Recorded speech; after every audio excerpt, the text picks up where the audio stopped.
Halloween night, October 31st, 1979, La Crosse, 7:06 p.m. A careful man opens his porch ledger as a silent boy in a plain white mask takes exactly 2 candies. When the door closes, a faint white oval stains the page and a folded slip waits on the mat. 4 names, the last is his, each marked 2. Hey, let's keep it simple. 3 real moments, not loud, but sticky. Listen first, look second. Type the timestamp that finds you. If you want more like this, subscribe. Lights down.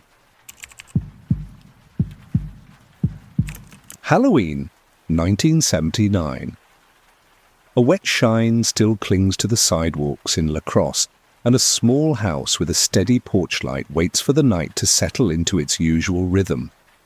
The man who lives there sets a spiral notebook on a narrow foyer table. He calls it the ledger, though it's only paper and a pencil.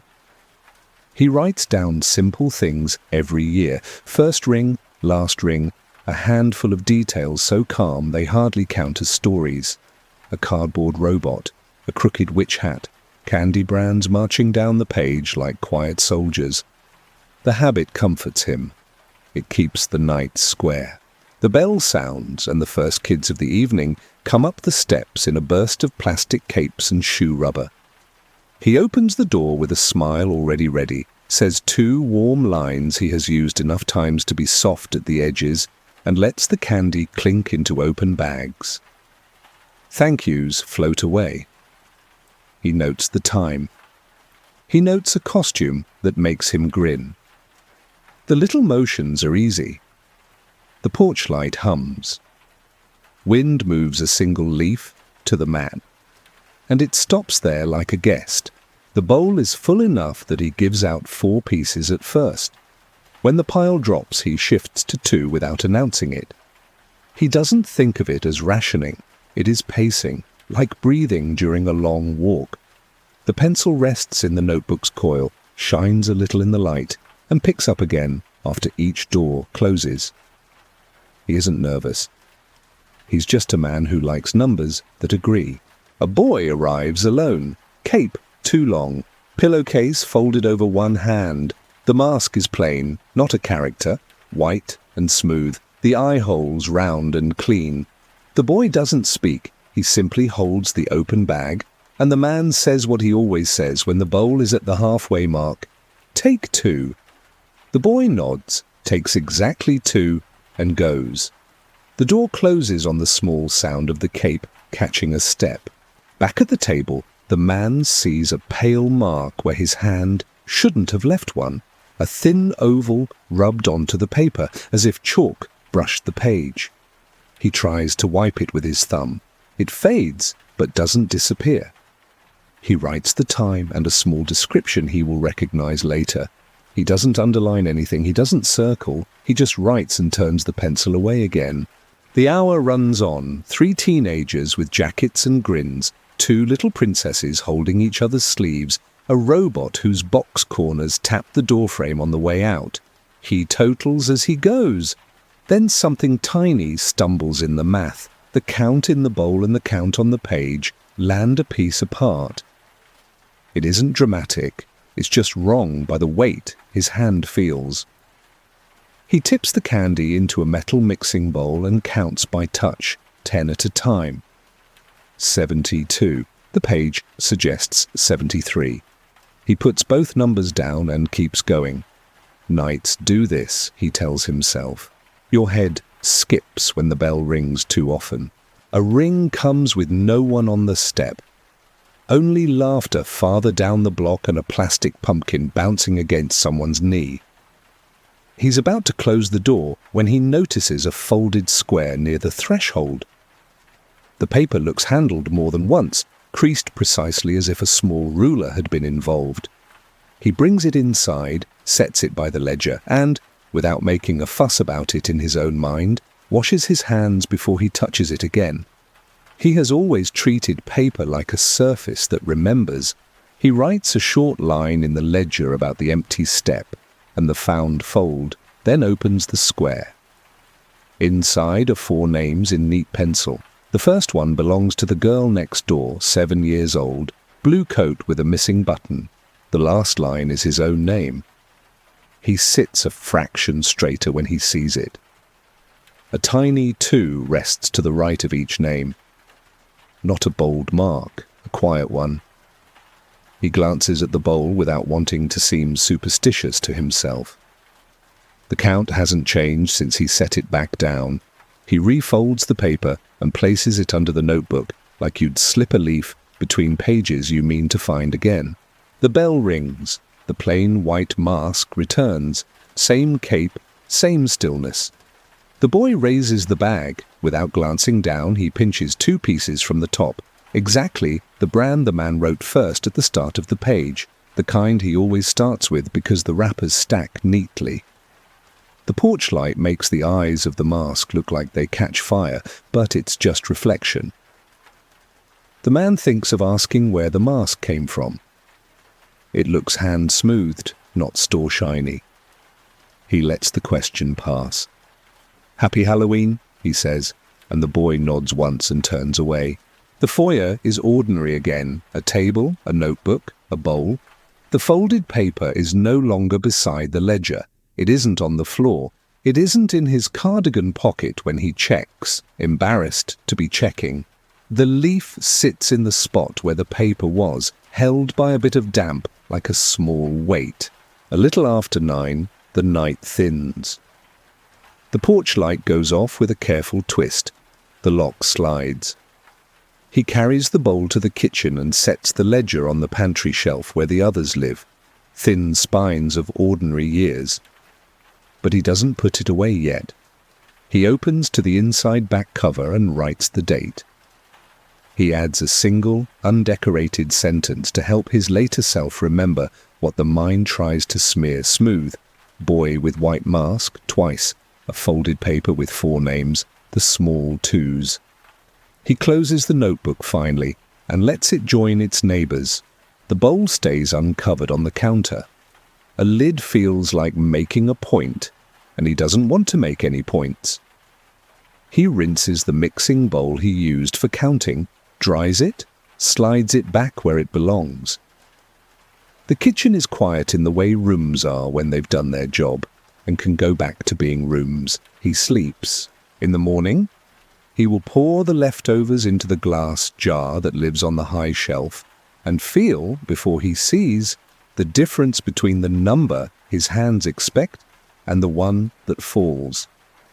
It will only be 2. 2 is nothing and 2 is something, depending on your day. He will climb a small stool and retrieve the ledger. On the cardboard back, near the spine crease, he will see a faint oval of white rubbed into the surface. He will touch it and think about chalk and about paint that dries smooth. He will not mention it when a neighbour asks how the night went. He will say the usual line, good turnout, the rain held, lots of robots this year. But the names will stay with him. 4, in a small practised hand, his among them, which is the sort of detail you set aside but end up carrying anyway, like a flat stone in your pocket.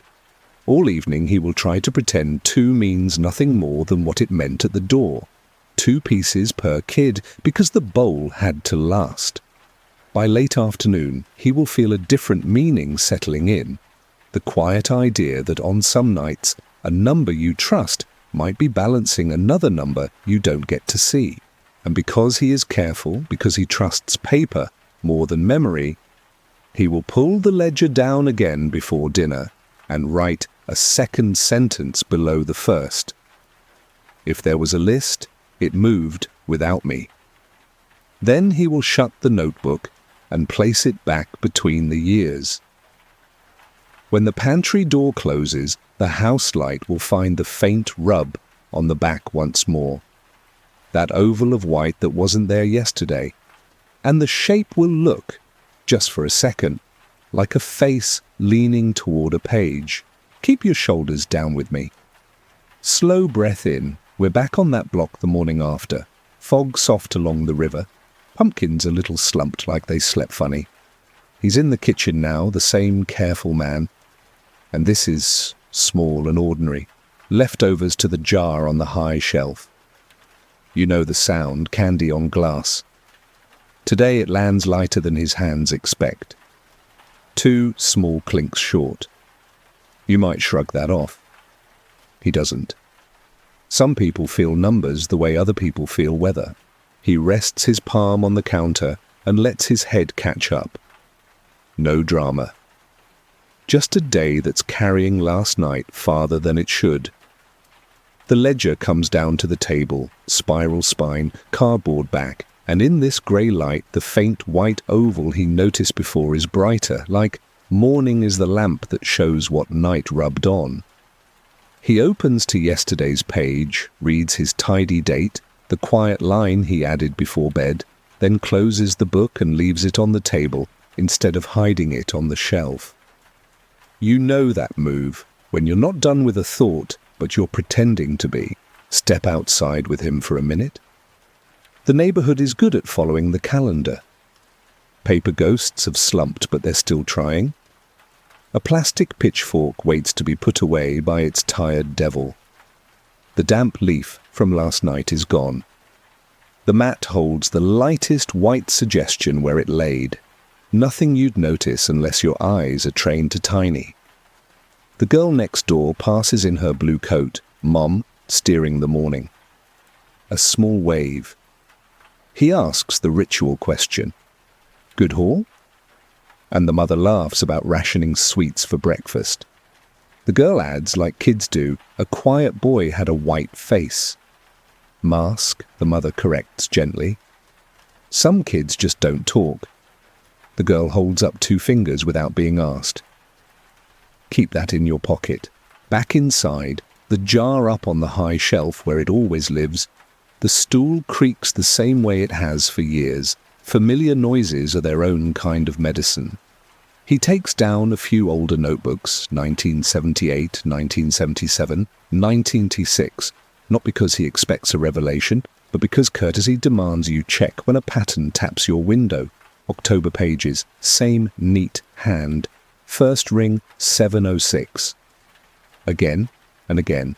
No one's saying it's magic, it's just steady. A time that seems to arrive whether he thinks about it or not. On one older backboard, a pale rub at the same height as last night's, faint as breath on cold glass. If you tilt the row, the white ovals look like they all leaned in at the same spot over the years, as if a face prefers a certain height over paper. He smooths a palm over one. It's only board to the touch. Let's keep the day moving. He scribbles 3 real errands on an envelope, adds 2 fake ones because lists feel better when they wear a coat, and walks out into air that smells like leaves learning to be dirt. The bell at the hardware store rings with that thin steel note that always says winter is on deck. He's here for a bulb and picture hooks, but the paint aisle drifts a clean, careful smell all the way to the counter. You know that smell, rooms becoming themselves. He wanders the colour chips. Whites with names that try hard. Snowdrift, bone china, milk glass. The clerk says samples are free. He pockets a couple, half thinking of bookmarks he'll never use, half thinking of the folded list from last night and the paint clean scent it carried. On the walk home, he notices what most of us would pass. At one porch rail, a small white fingertip smear at the height where kids lean to reach the bell. At another door, a faint round on the glass where breath would fog, but too dry, more like a memory of fog. At a third step, 2 pale streaks exactly where loose laces would drag. Could be nothing, could be everything. 2 dots make coincidence. 4 dots try to outline a shape. He chats with the retired teacher across from the blue coat girl. The old man laughs about a pirate whose beard wouldn't stay on, then mentions a boy in a plain white mask who waited until the line cleared before climbing the steps. Polite, he says. Odd but polite. Our man doesn't say the word too. He carries his bulb and hooks back, changes the porch light, mostly to earn a minute standing where last night happened. The old bulb dusts his fingertips white. Dust is dust, but notice how the brain keeps collecting tiny things and stacking them politely on the same shelf. Lunch is standing up. Windows up half a hand. The ledger sits out like a guest. No one will send home yet. Around 3, the street starts making chair scrape sounds, the small pre-evening adjustments neighborhoods do. It's okay if that sounds silly. We'll let a little silly ride along when it helps. Toward 5, he sweeps the porch. The broom taps a soft, pale grit from the door casing at face height, the place you'd brush if you leaned in early. Between finger and thumb it's smooth, not chalky. Eggshell? Satin? Those paint words that tell you how a surface will feel to your hand. He catches himself thinking like that and smiles at himself in an empty yard. Dinner? Simple, evenly heated. He eats at the window table so he can watch the street without declaring he's watching it. Trick or treat is over. Tonight is television glow through walls and cupboard doors being nudged back into alignment. He reads 2 chapters of a book that's been living on the arm of the couch. Then the doorbell rings. If you're a note-taker, you felt your own shoulders lift just then. He does too, halfway to the foyer, before his eyes flick to the clock. Times aren't magic, no, but some numbers walk into a room carrying themselves like they belong there. He opens the door, because that's what doors are for. The porch light makes everything kinder. No one on the step. He leans, just a little. Across the street, under the maple stained with its own light, a small figure stands very still. Cape to the ankles. White oval mask. Stillness that reads as patience when you're generous and as practice when you're not. He lifts a hand without thinking. The figure is stone. He doesn't call out. He steps back inside and rests his hand on the table like a person setting a glass down between thoughts.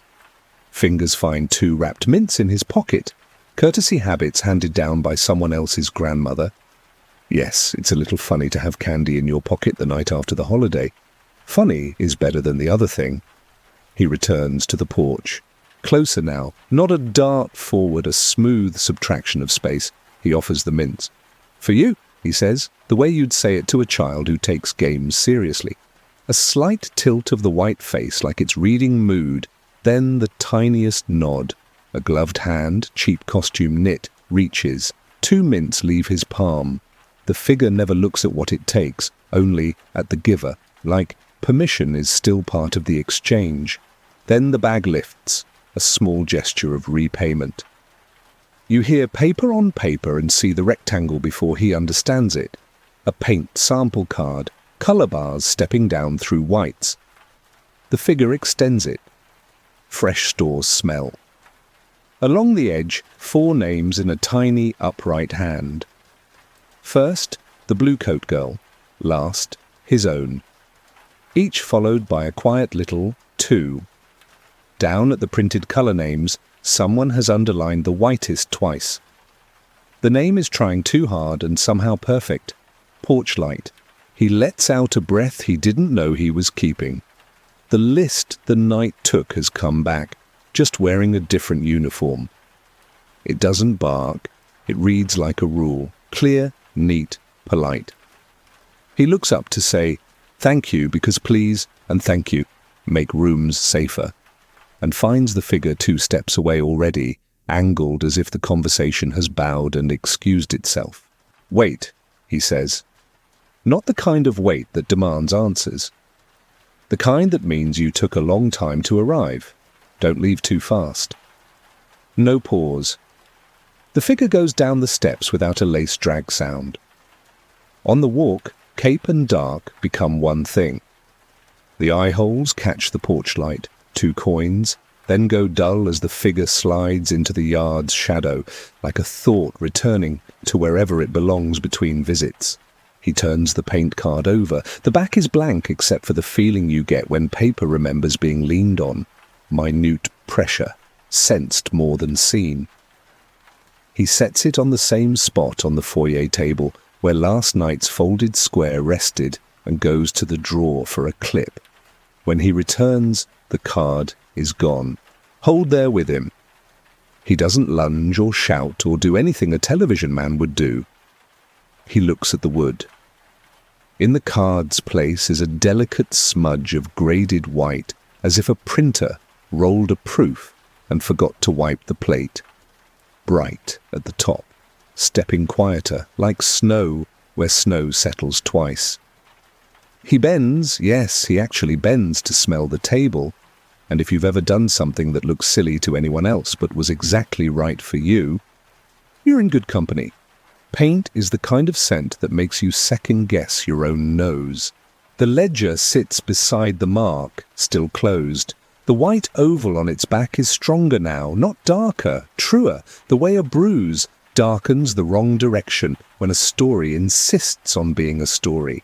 The phone rings. He jumps, then laughs at jumping. It's okay to be a person. The father from next door, mild and amused, asks a neighbour's odd question. We just had a ring, not ours. Maybe it was yours? The little one swears it wasn't an accident. She says the quiet boy came back and took, well, just 2 from the jar she was told not to touch. The father laughs at his consistent child and then hears his own laughter go thin. Our man says his bell rang too and he opened to no one. They agree on an ordinary explanation because people are kind to each other when the hour is late. They say goodnight the way polite people tuck the edges of a call. Receiver in its cradle. He picks up the ledger not to write but to hold. Weight is an argument you can win with your hands. He thinks of the paint aisle, milk glass, bone china, snowdrift, porch light, and of the small 2s printed beside the 4 names on a card that might be under this book now, or might be living in another place where lists rest between visits. He doesn't look, not tonight. He slides the ledger back on the pantry shelf, shoulder to shoulder with other quiet years. Porch light off because leaving it on when you've stopped waiting feels like telling yourself a lie. And he stands a beat in the kind dark where rooms explain themselves without help. Sleep is slow to meet him. Not fear, more like a head editing the day, deleting the lines that would make it loud. Twice he checks the lock. Once he opens the pantry door and closes it without reaching in. In the deep middle of the night, he wakes for no reason and knows a true thing without proof. Across the street, the girl has lined 2 wrappers on her windowsill because numbers that behave like rules can make a room feel safer when your hands are still small. Morning will do its morning work. 2 other houses will mention, over hedges or shared steps, a single extra ring and a very polite child in a plain white mask who didn't say thank you, but nodded like he was practicing. The night after that? Nothing. Whatever this is believes in 2 nights, not 3. He will come to prefer a rule, even a strange one, over no rule at all. For now, let the house settle. Let a lazy bubble of air climb a pipe and forget to rattle. Breathe with him. Numbers didn't agree, he forgave them until tomorrow. When you're ready, we'll walk with him into that tomorrow. Settle in with me, jaw loose, shoulders dropped. The holiday is over, but some nights linger the way a scent lingers in a room you've already aired out. He does what careful people do when they don't know what to name a thing. He gives the day a shape. Dishes, small sweep of the porch, a list that isn't trying to impress anyone. He tells himself, aloud but softly, that nothing needs answering. You've said that to yourself before too, like a lullaby you sing to your own head. By mid-morning he puts on his coat and walks to the public library, not because he thinks answers wait there with their hands raised, but because paper is the closest thing he trusts to a memory that doesn't lie. The building is brick and sensible, the kind that holds cool even when the town runs warm. Inside, that old library smell, paste from decades ago, cotton thread, a polite dust that remembers hands. He asks for folklore without sounding like a man trying to solve a ghost, and the reference desk points him toward a stack where the spines all have small numbers that begin with 398. He doesn't know exactly what he's looking for until he sees it. A slim book about customs around All Hallows, the 3 nights, older calendars, small cakes baked for souls, doors opened for prayer. The word souling sits there, plain as anything, with a little woodcut of a child at a threshold holding a bag. The page says, children walked door to door with songs and people gave small round cakes in return for a prayer said for the household's dead, not candy, tricks. 2 worlds, making time to touch. He runs his finger under a sentence he's too shy to copy, that in some towns the visit stretched across a pair of evenings, not 1, not 3, 2. He closes the book for a second and sits in the quiet like a pew after a service ends. He isn't thinking big thoughts, he's letting little ones line themselves up, a list of 4 names, each with a neat 2. The way the white mask boy took only 2. The neighbour's daughter lifting 2 fingers without knowing why. 2 nights, and then the rule goes still. He looks again at the woodcut, small hand held out, bag open. The child's face is not detailed, it's just an oval the carver cut clean. On his way out he stops by the copy machine and nearly makes a copy of the page, then doesn't. He doesn't want to bring some other century into his kitchen like a trophy. He wants this town, these blocks, this year to carry itself. In the foyer on his walk home, he pauses and looks at the return slot for books, bronze mouth, little curtain, then keeps going. No dramatics, just a man with a habit and a thought he's decided not to chase. Back home he bakes, not because he's good at it, but because the book's picture put an old idea in his hands and asked them to try. Flour on the counter, a spice he almost never uses, a circle glass for cutting. The recipe is a guess, sweet but not candy sweet, something you'd eat with tea. He makes only 4 rounds because 4 feels like a number the day already agreed to, and he sets 2 on a saucer by the foyer table with a glass of water beside them, the way you set out something for a worker you know will pass by and might be too shy to ask. Nothing happens, which is its own kind of answer. Evening deepens, the saucer cools, the house breathes like houses do when you let them. At some point he lifts the 2 rounds, wraps them softly and carries them next door. He doesn't knock. He leaves the small packet on their porch stool with a scrap of paper. For the windowsill. 2 is a good number. He feels ridiculous as he's writing it. Then he leaves the ridiculous thing behind, shuts his own door, and lets the night be only a night. Days settle, the ledger returns to its shelf because ordinary is a muscle and he wants to keep it strong. But ordinary can carry extra weight without complaining. At the market, the cashier mentions, so casually you'd miss it if you weren't tuned for it, that 2 houses on Elm had a late ring the night after Halloween. She offers it as neighbourhood trivia. He nods and says the line he's been practicing. Sometimes a night rolls 1 square forward. The cashier laughs like that's exactly right. A week out, an envelope arrives, no stamp, no return, just his name in small, neat letters, upright, as if trained by a schoolmarm who cared about posture, even in ink. Inside, a single paint sample card, whites stepping down from bright to quiet. Porch light is the top bar again, underlined once, nothing else written. He smells it before he tells himself not to, the clean, careful scent a store gives to air through a new stack of cards, and then sets it face down on the foyer table. It stays put this time. He doesn't clip it or file it. He studies the back of it, blank, crisp, like the back is where the meaning might decide to sit if you don't demand it.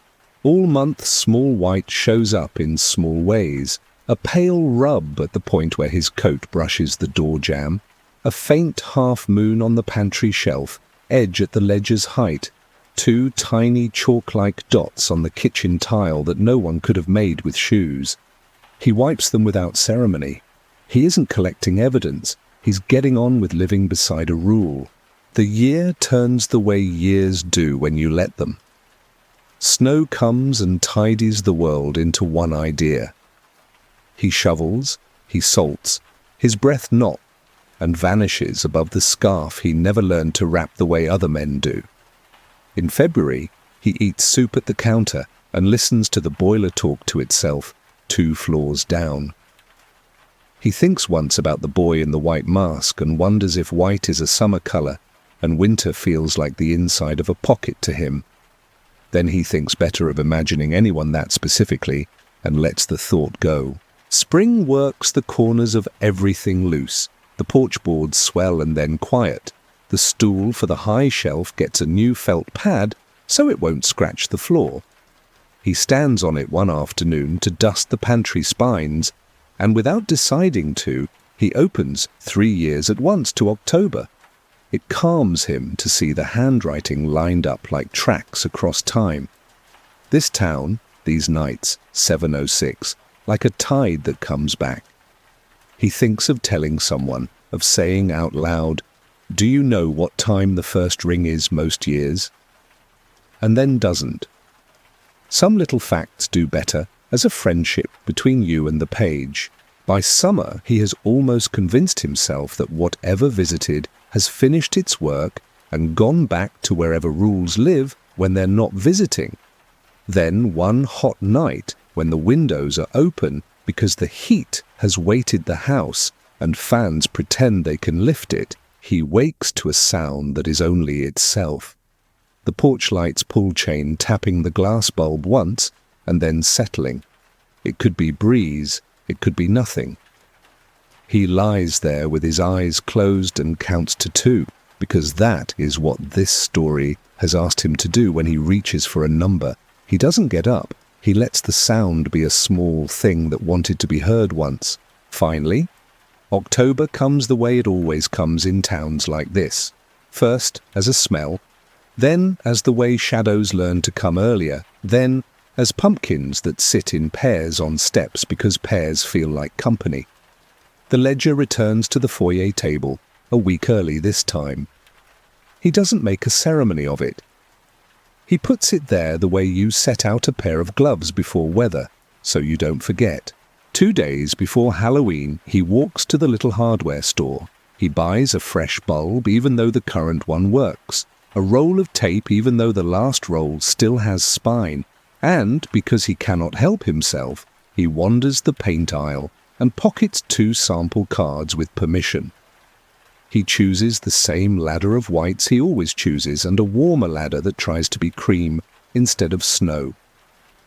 The clerk grins like he recognizes a man maintaining a peace with himself and hands over a scrap pencil the way store clerks do when they're part of quiet rituals. At home, he lays the cards on the foyer table without stacking them. He doesn't write on them. He doesn't want to teach anything about his hand that a visitor hasn't already learned. Late that afternoon, while the street is talking itself into evening, the mail slot murmurs. An envelope slides in and comes to rest beside the sample cards as if it knew the way. He doesn't open it in a rush. He sits on the bottom stair and watches the light move on the floor until his head feels even again, then breaks the flap. Another paint chip rides inside, but not white this time. It's a card of greys, the kind designers choose when they want a room to pretend it has always been calm. Each bar has a printed name that tries to be charming. One is Gatestone, one is Shadow Walk. The top bar, the one the 2 faint underlines sit beneath, is called First Bell. Along the side, 4 names in the same small hand. Not the same 4 as last year. The girl next door is not on it now, the retired teacher is. A couple he recognizes by the porch with potted geraniums are there. The fourth name is a person he doesn't know, a block over, maybe two. Different list, same number sitting to the right of each. A small 2 that looks like a careful person nodding yes. Inside the envelope sits a second thing he nearly misses. A rectangle of nearly translucent paper, stiff enough to keep its shape, smelling like glue and years. He knows the feel without knowing why, a mending tissue you use when a book's spine tears. No words on it. Just a little corner missing, like something once tore there to make a tag. He holds it without moving for a long breath. It's not an instruction, it's a kind of courtesy, the way the world sometimes passes a piece across to show you which conversation you've joined. All right, breathe with him. This part matters, but it isn't loud. He takes the grey card and copies the 4 names, not their letters, not their style, just the sequence, into his head, the way you memorize a phone number you don't want to write down. He fills 4 little paper bags, 2 wrapped caramels in each, the good kind that don't stick to teeth because they are soft and mind their manners, and sets them on the foyer table while the day gets its evening voice. At 6:40 he puts on his coat and walks in a small circle that looks like errands but isn't. He stops at the retired teacher's, sets the little bag on the front step, under the cane that leans there, and moves on before the door can open. At the geranium porch, he tucks the bag between pots like a bird, setting a quiet thing where a leaf can touch it. The third house is a block over with a porch swing that knows exactly how to be a porch swing. He leaves 2 mints instead of caramels because the house feels like mints, and yes, I know that sounds like nonsense, but you have felt it too. The fourth name sends him down a side street he doesn't walk often. The house has no pumpkin. A single lamp burns in the front window as if it's keeping itself company. He leaves the small bag there anyway and says a sentence under his breath he is shy to admit. 2 for 2. Then he goes home. It is a relief when his own bell finally rings at 7:06 on the dot, because it means the world still knows how to be itself, even under the weight of whatever else it's carrying. The block behaves like a block, laughter, thank yous, a costume that makes a sound at the exact right moment and lets a child feel taller than their shoes. He gives 4 at first, 2 later, just like always. He writes nothing down that he doesn't need. The ledger is there if his hand wants it. Tonight, his hand doesn't. Between groups, when the porch is a little island of warm light and his breath shows just enough to remind him he's alive, the white mask boy stands at the foot of the steps. The cape has been hemmed since last year. Someone learned the length of the world under the cape and adjusted. He doesn't invite. He doesn't speak first. He lets the step be what a step is. The boy walks up, and the porch light coins the eye holes once. The bag lifts, a tiny ceremony. He places 2 pieces in. Then, without the smallest rustle, the boy slides a thing out and sets it on the foyer table just inside the door. The grey chip, the names beside their quiet 2s, and that thin, translucent slip he recognizes as the kind of tissue people use to fix what they can instead of throwing it away. "Thank you," the man says. And if you've ever been relieved to hear yourself sound normal, you know his tone. The boy nods, the exact nod he gave a year ago, as if the nod itself is the unit of measure knights use to see if a person still counts as himself. 2 steps back, turn, gone, not vanishing, just leaving with practice. For a little while he forgets to feel strange. He is busy with a knight that knows how to be a knight. Kids keep the air easy. A mother apologizes for her toddler's sudden decision to sit down on the top step and become a tiny statue. He says it's okay because it is. By 9, the river has its low breath back, and the block is 50 different scenes told at one volume.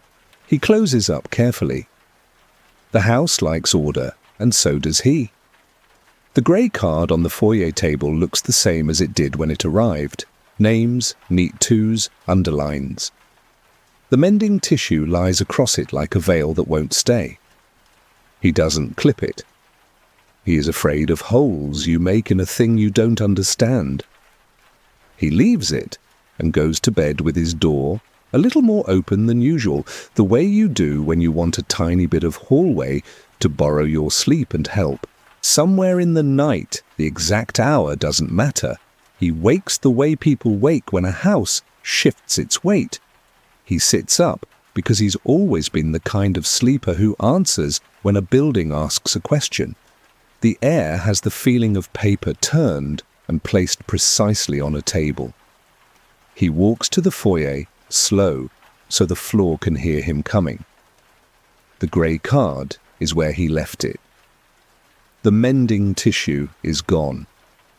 Not lost, gone the way a loan goes when it is returned to its rightful shelf. He flips the card once, twice. On the back, pressed into the stock by a very light, very patient hand, an impression you'd miss if you weren't looking for things to miss. 4 tiny ovals, one above the other at the right edge, as if someone counted, not out loud, but by leaning. 2 are deeper than the others, like 2 knights pressed twice. He puts his thumb over the lowest 2 and knows, without anybody telling him, which houses got their 2s and which still wait for the second touch. He does not stand there making a plan. He does not try to name a visitor. He says a small thing to the room in a tone you use when you've decided to be decent, even when you're puzzled. All right, we'll keep the count. Then he returns to bed, and, for once, sleep comes quickly, as if the night thanked him by making the math easy. With me still? We're not courting fear. We're building a rule so gentle you can fall asleep beside it. 2 nights, 2 pieces, 4 names at a time, a ledger that remembers you even when you decide not to write. In the morning he will take a walk he would have taken anyway, and he will see a faint white rub at the retired teacher's railing at the exact place a small oval would press if someone leaned to look in. He will see at the lamp house with no pumpkin a pair of wrappers side by side on the sill where a lamp keeps company with itself. He will not touch them. He will not tell anybody what he saw. He will go home and make a pot of coffee, and when the cup is set on the table, he will notice for the first time that the ledger's cardboard back fits his palm like it was made to be held there when a person is listening. All right, last loop with him. Jaw loose, slow breath in. Night 2 doesn't announce itself. It behaves like a person who arrives on time and doesn't make the room look up. He keeps the house simple on purpose. No radio, no extra lamps, just the porch bulb with a new thread of filament and the ledger set flat on the foyer table, the way you'd place a hand between 2 voices so they don't talk over each other. He doesn't bake, he doesn't set out saucers. He doesn't try to help a rule that already knows how to walk. 4 names rode in on a grey card yesterday, each with a small neat 2. 2 of those names, pressed into the back of the card, felt a little deeper under his thumb when he checked at midnight, like the page itself knew who'd been visited once. He stands in the doorway at 6:50 and watches the block lean toward evening, curtains deciding how much to show, a bicycle's chain clicking, a father writing a pumpkin that slumped in the afternoon sun and now looks alert again, as if it means to keep an eye on the step.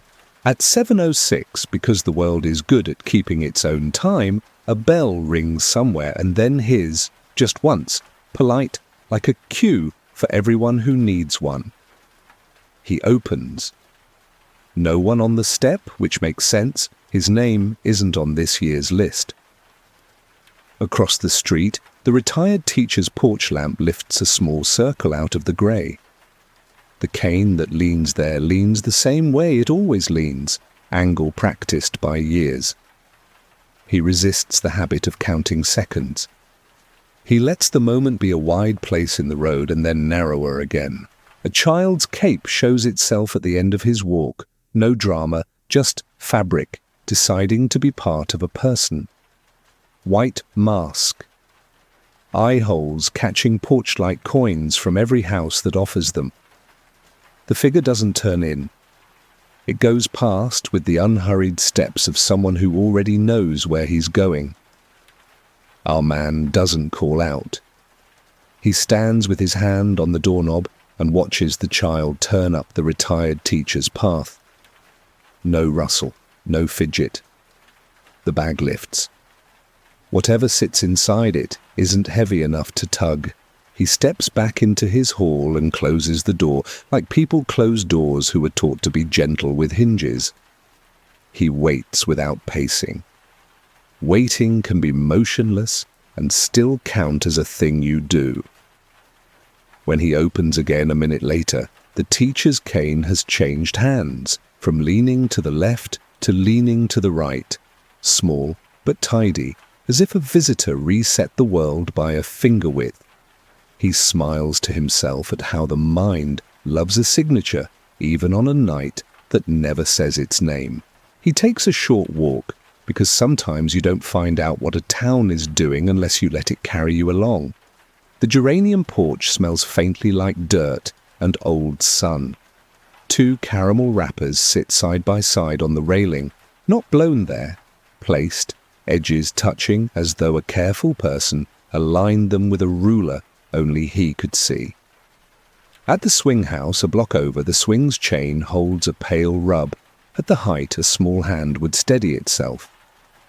No scuff marks, no shoe drag on the step. Just touch and retreat, counted and gone. He doesn't go to the 4th house yet, the lamp house without a pumpkin, and you'll understand why. It's a block over and 2 houses in, where the street doglegs and the light feels like it has to make up its mind about being friendly. He will go there, but not as if he's checking on anyone.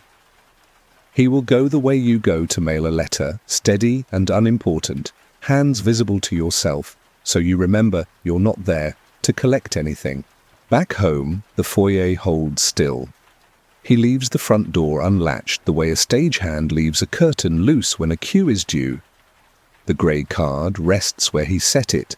Top bar, first bell underlined twice, like a person making sure a heading doesn't slip. He turns the card over like a coin with no hurry. The 4 tiny ovals pressed into the back are still just impressions, not holes. He presses his thumb to the highest one and feels nothing change. He presses to the second and feels the faintest give, as if paper can nod. At 7:19, a single knock, soft, knuckle to wood, arrives 3 doors down. He doesn't go to look. He lets the sound cross the air and find him without his feet adding distance to it. A minute after, 2 porch lights blink in sequence, not flicker, not failure. Blink, polite signals travelling the block in a pair. He wonders whether anyone else saw it. He hopes someone did.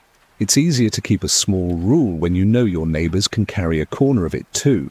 When he finally walks the longer way around to the lamp house, the front window still has its single light, soft and steady.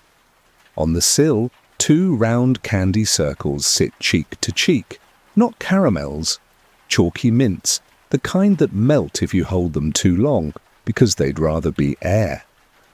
Beside them, a rectangle of nearly transparent paper lies half under the lamp base, like a page a book forgot, and the lamp kept from slipping to the floor.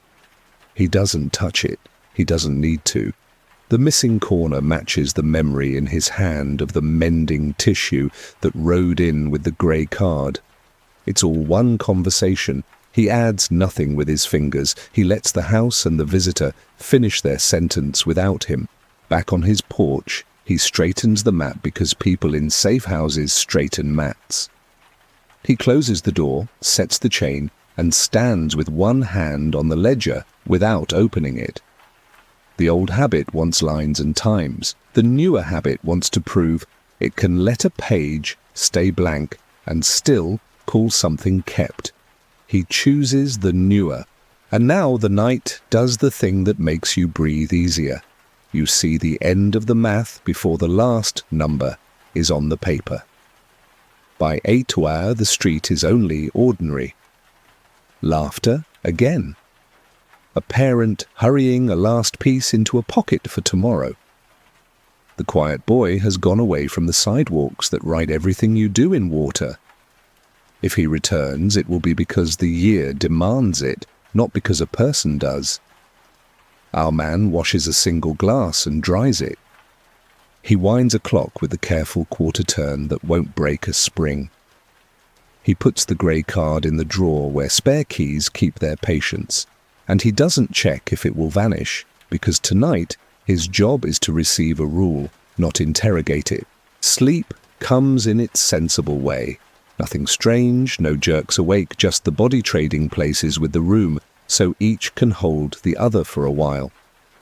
If there's a sound at midnight, it's a little one, paper settling.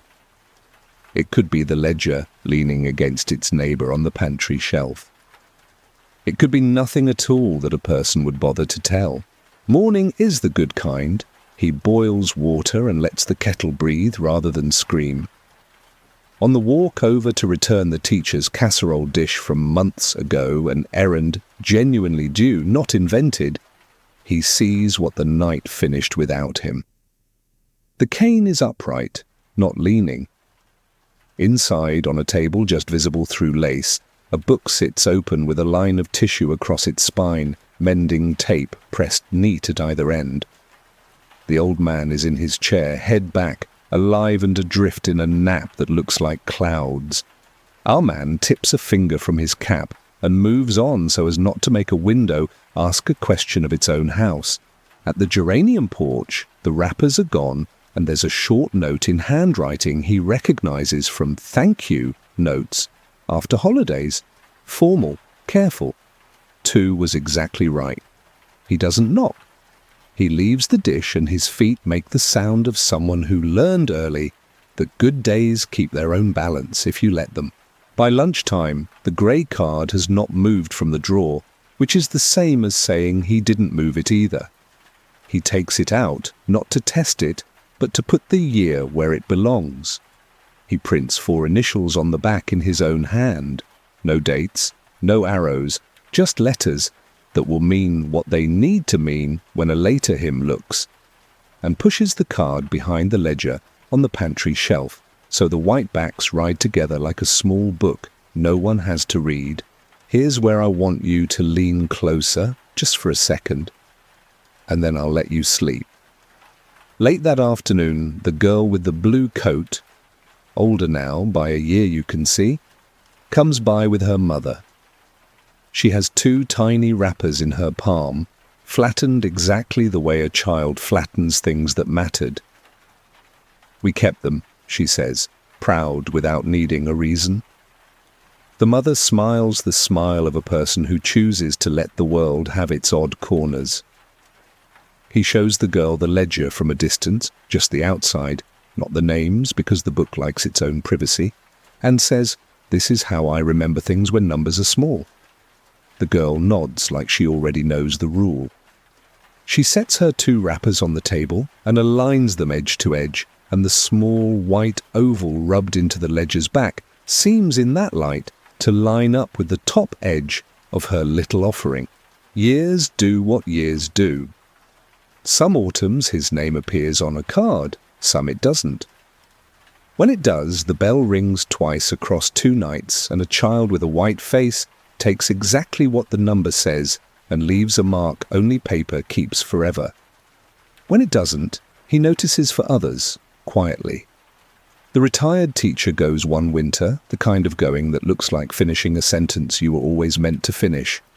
A nephew clears the house gently, and on the giveaway table there's a stack of paint cards with whites and greys and names like walls talking to themselves.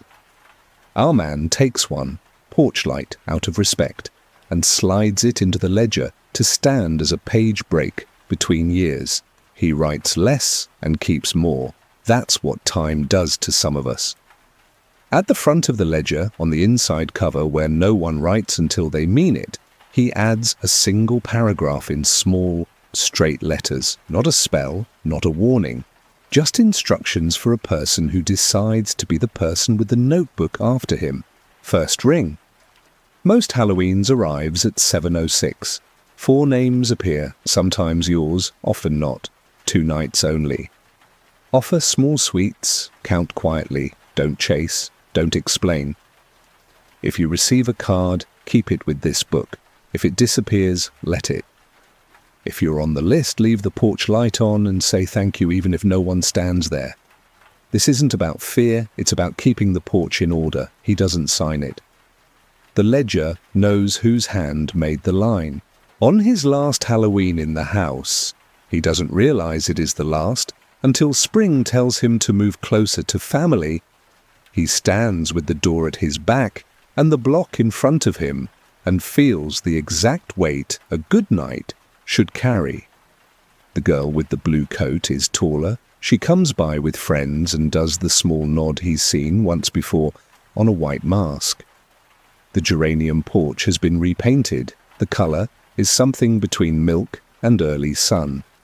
The lamp house has a pumpkin this year, plain, 2 triangles, and a mouth that doesn't try to be funny. It's all so regular he could cry from relief. At 7:06 his bell rings. He opens. No one. He smiles the way a person smiles when a clock says precisely what it said last year and the year before, which is another way of saying you made it through another loop.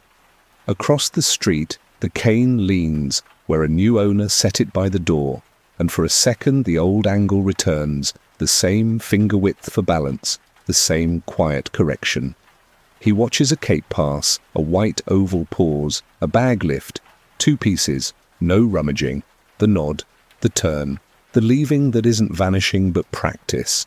When the house is empty again, and the bowl is what a bowl looks like when it's done its job, he puts the ledger on the foyer table and lays his hand flat on the back.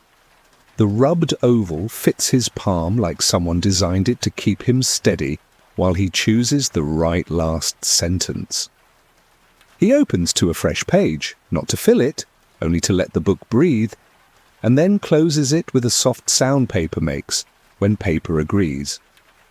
"All right," he says, to the room and to you, and to the night that always keeps its appointment. We kept the count. That's the end of it, not the end like a door slamming, but like a light turned low on purpose, so the room can be a room again and you can sleep. If someone after him lifts that ledger and feels their palms settle into the same oval, they'll know what to do. If not, the porch will teach them, the way porches always have. 1 bell, then another. A number small enough to carry. A visitor you don't chase because you don't need to. Lamp down, shoulders easy, let the house settle. We'll leave him there with the book on the shelf and the paint cards sleeping behind it, white and grey, names underlined twice. And if a soft mark shows up on your own door jamb one of these Octobers, a little smooth white where you brush past, just straighten your mat, say thank you to the air, and trust that somewhere nearby a careful person is keeping the porch in order. Let's step inside a library that knows how to be quiet without trying. Ann Arbor, Michigan, Halloween night, October 31st, 1968. It's late enough that the main lights upstairs are down to a glow, and the building feels like it's breathing through its nose. Down in the workroom, the return slot is the loudest voice, small clanks and soft sighs as books slide through a bronze mouth and tip onto a rolling cart. He is the late clerk, careful hands, no cape, no mask, just a sweater that picks up book dust, and a rhythm he likes, clank, pause, pencil note, clank, pause, pencil note. You've had jobs like his, simple tasks that organize you while you stand still. He sorts cards, checks stamps, straightens spines on the waiting cart until they look like people turning their collars the same way against the weather. The elevator in its old lattice shaft gives 2 groans between floors, exactly the same 2 he hears every week. Habits make rooms honest. At 10:11 p.m, the slot sighs another return, except the sound lands wrong. Too light for a book, too dry for a pamphlet. He walks over, palm open to catch the thing before it bumps the cart's handle. A single catalogue card slides out of the chute and touches his hand like a shell, knocking the inside of a tide pool. Old stock, yellowed at the edges, the kind the library stopped using a few years ago but kept in a box because boxes forgive us for not throwing things away. Front face, thin red, rule for the title, blue rule for the due date. Stamped there in blue is Enov, 7/1949. In slow, tidy pencil, the call number 398.2, folklore. The patron line reads MM, the last letters rubbed out by someone's thumb years ago. He turns it over. On the back, at the little line where a borrower would sign, the same small hand has written not a name, but a sentence that looks like it practiced being small. Waits by the line. He stands with the card warm in his fingers and looks at the chute, then back at the room, the way you look at a person who just said something you understand too well. He doesn't laugh. He doesn't call anyone. He does what he's paid to do, checks the shelf list. 398.2 Folk Customs, All Hallows, Mummers, Soul Cakes. On the index strip for a slim volume about October writes, someone long ago penciled, withdrawn 1956, binding failure. Lost or destroyed. It shouldn't be in play. But the system, like a stubborn stream, keeps carving the same channel even after you throw stones in it. He slides the card into the little wire stand by his desk so it can look at him the way unfinished things do. The slot drops a real book next, something modern, glossy cover that pretends to be serious. He leaves it on the cart and walks the closed stacks. The elevator complains twice. The folklore shelf smells like paste, an old damp, narrow spines, letters taller than the books deserve. In the space where the withdrawn title ought to have been, there's a 2-finger gap. He slips his fingers into the absence, not to measure it, just to feel the width of what isn't there. Back in the workroom, a second card waits on the cart like an echo.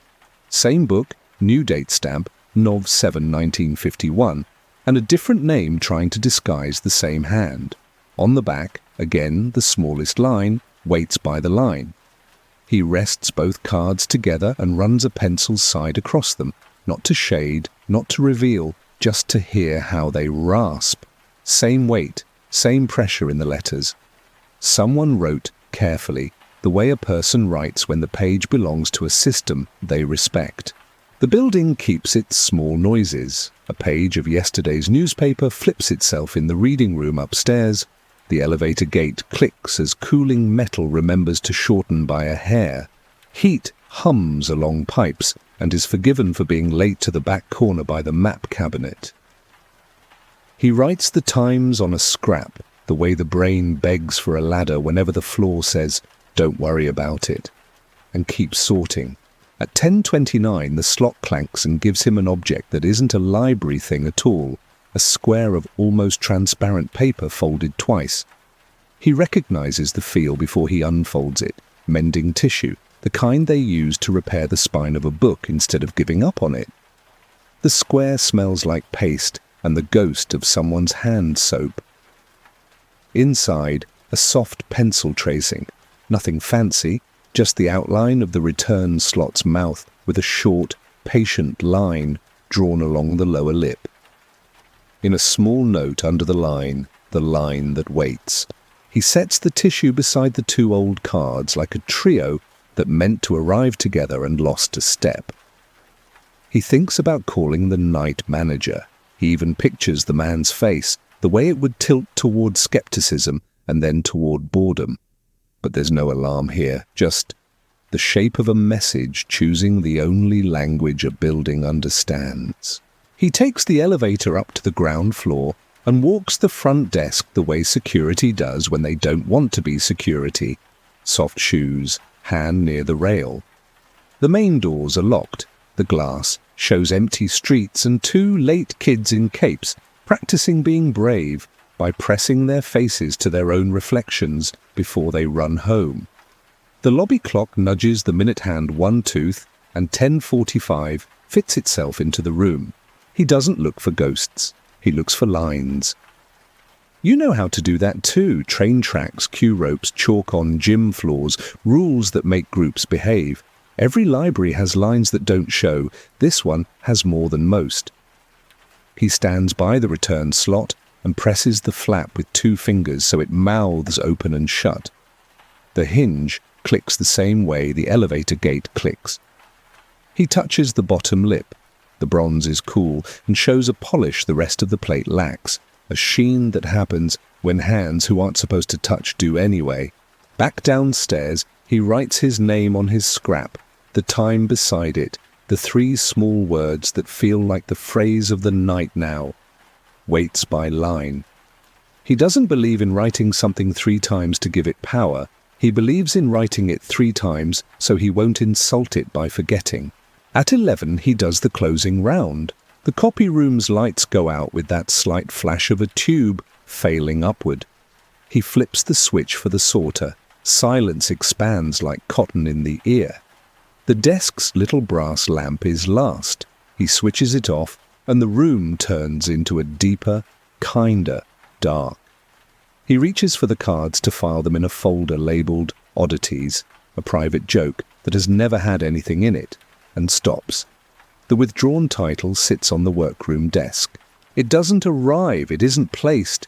It is simply there the way an answer is already on the page when you realise you've been copying it from the wrong line.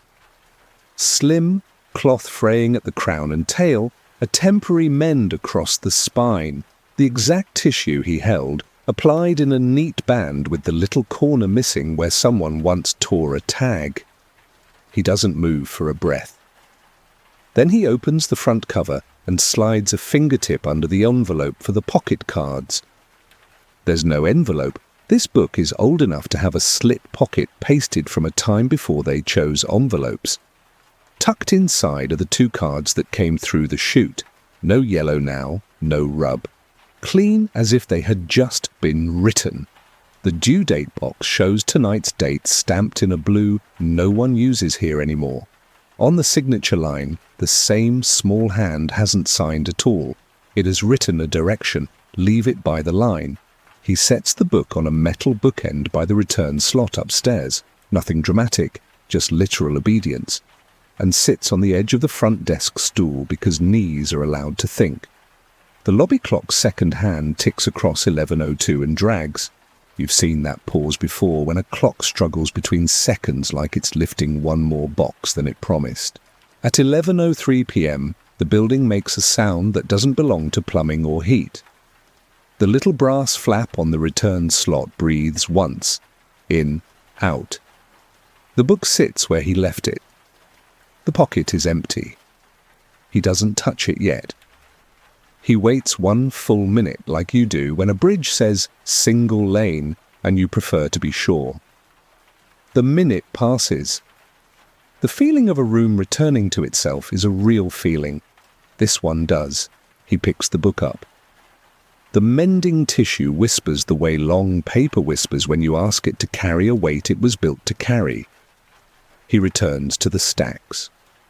The elevator's 2 complaints accompany him like old friends. At 398.2 there is no gap now, just the slim volume slotted into its alphabet as if it had never left. No note, no trick. He doesn't force meaning. He stands with 2 fingers on the crown of the book and lets the shelf smell like paste and damp September, and the moment feel like a bench after you've been carrying a bag too long. He writes a single sentence on his scrap when he's back at the desk. If asked, it came home. If not asked, it always had. Then he shuts off the brass lamp and locks the door between the workroom and the rest of the building. He hears once, only once, the elevator gate click like metal remembering its manners. It isn't a shiver, it's relief, finding its old coat. Walking home, he passes 3 kids arguing about whether milk duds stick to fillings. A porch across from the library has a bowl labelled Take Two and is empty except for a folded paper that looks like it used to have names. He resists the theatrical thought that the world is one big catalogue and somebody is determined to keep it arranged. He prefers this version. Places have jobs. Some nights they simply insist on doing them. You can sleep on that if you want. No chase, no shadow behind him, just a clerk who will be back tomorrow with a small plan that isn't quite a plan. He'll look for lines. He'll see if waits by the line means a line drawn on bronze or a rule drawn on a knight. And, quietly, he'll start watching the clock around 11:03 the way he watches the elevator gate's second complaint when he's alone. Not because he's afraid, because he likes it when numbers and rooms agree. Stay with me, jaw loose, easy breath. Same building, next night. The library does its evening trick where the big rooms turn into a kind of indoor dusk before the light switches commit to dark. He arrives early on purpose, not because he expects anything loud, but because respect likes you 5 minutes ahead of time. Keys in his pocket, pencil behind his ear, sweater that still remembers yesterday's dust. If you've ever gone back to a place to see if what you felt there was real, you know his walk. Upstairs, the lobby clock gives its soft, dry tock. Downstairs, the workroom has the same cast, rolling cart, the sorter with its metal throat, a stool that answers the floor when you pull it closer. He checks the wall calendar like people do when they're pretending to be casual, Thursday, November 1st, 1968, and writes the date on the same scrap he used last night. He also writes 2 words he promised himself he'd keep plain: be decent. The withdrawn folklore book sits where he slotted it back, up in 398.2, spine mended with the same tissue he'd held. No trick to the repair. He takes the elevator alone, a ride long enough to let a thought get ready, and visits the shelf. His hand finds the crown again. The cloth is cool. No dust coming up on his fingers, which means someone touched it recently enough to press the dust back down into itself. Not proof, just the kind of detail a careful brain keeps without asking why. At the desk, he does his ordinary work first. Shelve what can be shelved, sort what isn't ready. The first clank from the return slot is a true book. The second, a magazine with a cover trying too hard. The third, a thin children's title with a dog, drawn the way adults think dogs look. He lets the rhythm take his shoulders down. 10:11 p.m. comes the way it always comes, a number you don't need a clock for if you have ears. The slot sighs and something light taps the cart handle. He isn't dramatic. He walks over like a person responding to the next small job. A single catalogue card waits on the rim, as carefully placed as a coaster under a sweating glass. Blue date, NOV 7/1947, same call number, 398.2, same slim title. The patron line shows a different set of letters trying to look like one set, and failing, and on the back the same sentence, practice small, waits by the line. He lays it beside last night's 2 cards in a neat row, edges squared, like a librarian would arrange a thought if a thought could be filed. Then he does something that would look superstitious from the street and perfectly sensible from down here. He takes a short strip of paper tape and runs it along the sorter table's edge, a thin white border between desk and air. He isn't making a line so much as giving the room a way to point at the one that already exists. He pencils a tiny tick mark in the middle of that strip so his eye has a home to return to. The word line becomes less mystery, more place. He takes the new card up to the ground floor and stands in front of the slot in the public wall.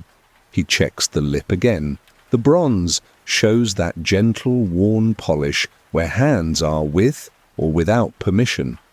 The small flap mouths open and shut under 2 fingers, hinge, clicking the same syllable the elevator gate clicks when it remembers to be polite.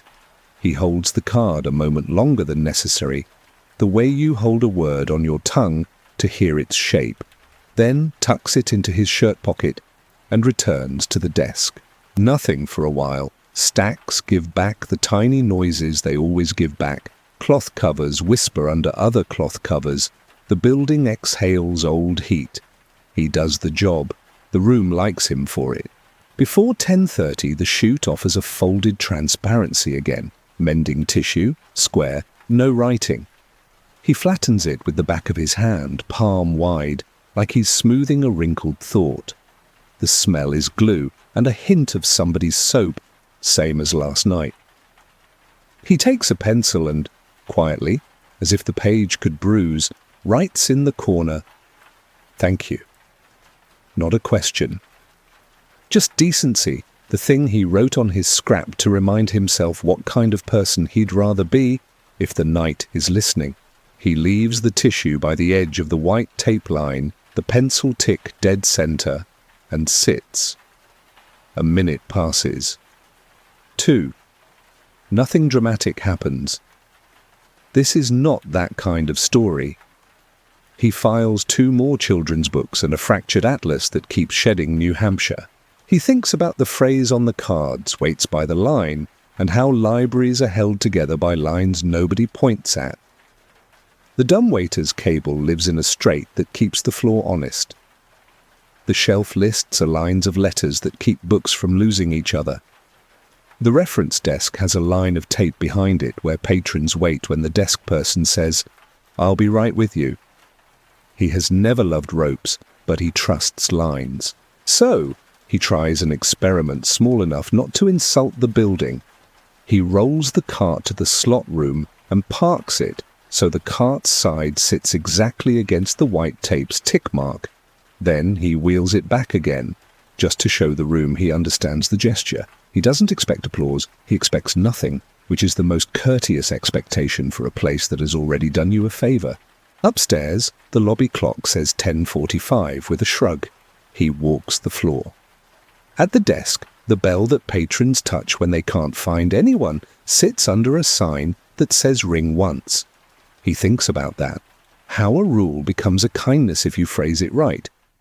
He has never seen anyone ring it twice because the bell and the sign together carry a certain tone that rooms teach people without speeches. He taps the bell softly once with his fingertip, not enough to make a sound, just enough to be on the same side as the sign. He likes being counted as decent by rooms. Back downstairs, the tissue square is not where he left it. Not gone, relocated. It lies half under the sorter's lip, one corner of the square just touching the white paper line he laid. The corner with his "thank you" is visible, and the pencil mark hasn't smeared. He doesn't smile, but the part of him that puts tools back where they belong stands a little taller. Now that he's given the night a line, the night gives him a tiny math. The slot breathes a little, sift, in, out. He sees nothing come, he hears nothing land. But when he reaches 2 fingers under the lip and lifts them away like a person testing a cake for done, his pads come back powdered with the faintest grit of old paste. He wipes his fingers on the back of his pencil. Paste is not a message. Paste is a courtesy from a system that says, yes, we're talking about the same thing. 11:03 p.m. arrives on its own, like a bus you didn't chase that still pulls up where you're standing. He goes upstairs, turns on the little brass lamp at the front desk and the one by the slot. He places the 3 old cards, 47, 49, 51, side by side with their neat backs up like small faces listening. He sets the mended book on a bookend again, this time with its cloth back against the line where the floor tile changes from cream to grey. He steps back into the dark enough to give the moment room. The flap of the slot breathes once, neither spooky nor shy, just the gait of a tool remembering it has another job than being a hole. He waits the full minute again. You do that too when you want to show a place you aren't in a hurry. When he returns to the workroom, the cart has advanced an inch on its own, only as much as a heavy thing moves when a floor invites. He puts his hand on the handle and nudges it back to the tick mark he made on the white tape. There. The line keeps its promise, the cart keeps its place. He doesn't need more than that. After locking up, he does what solitary people do when they've been gifted with a pattern. They go walk a few extra blocks and pretend they needed milk.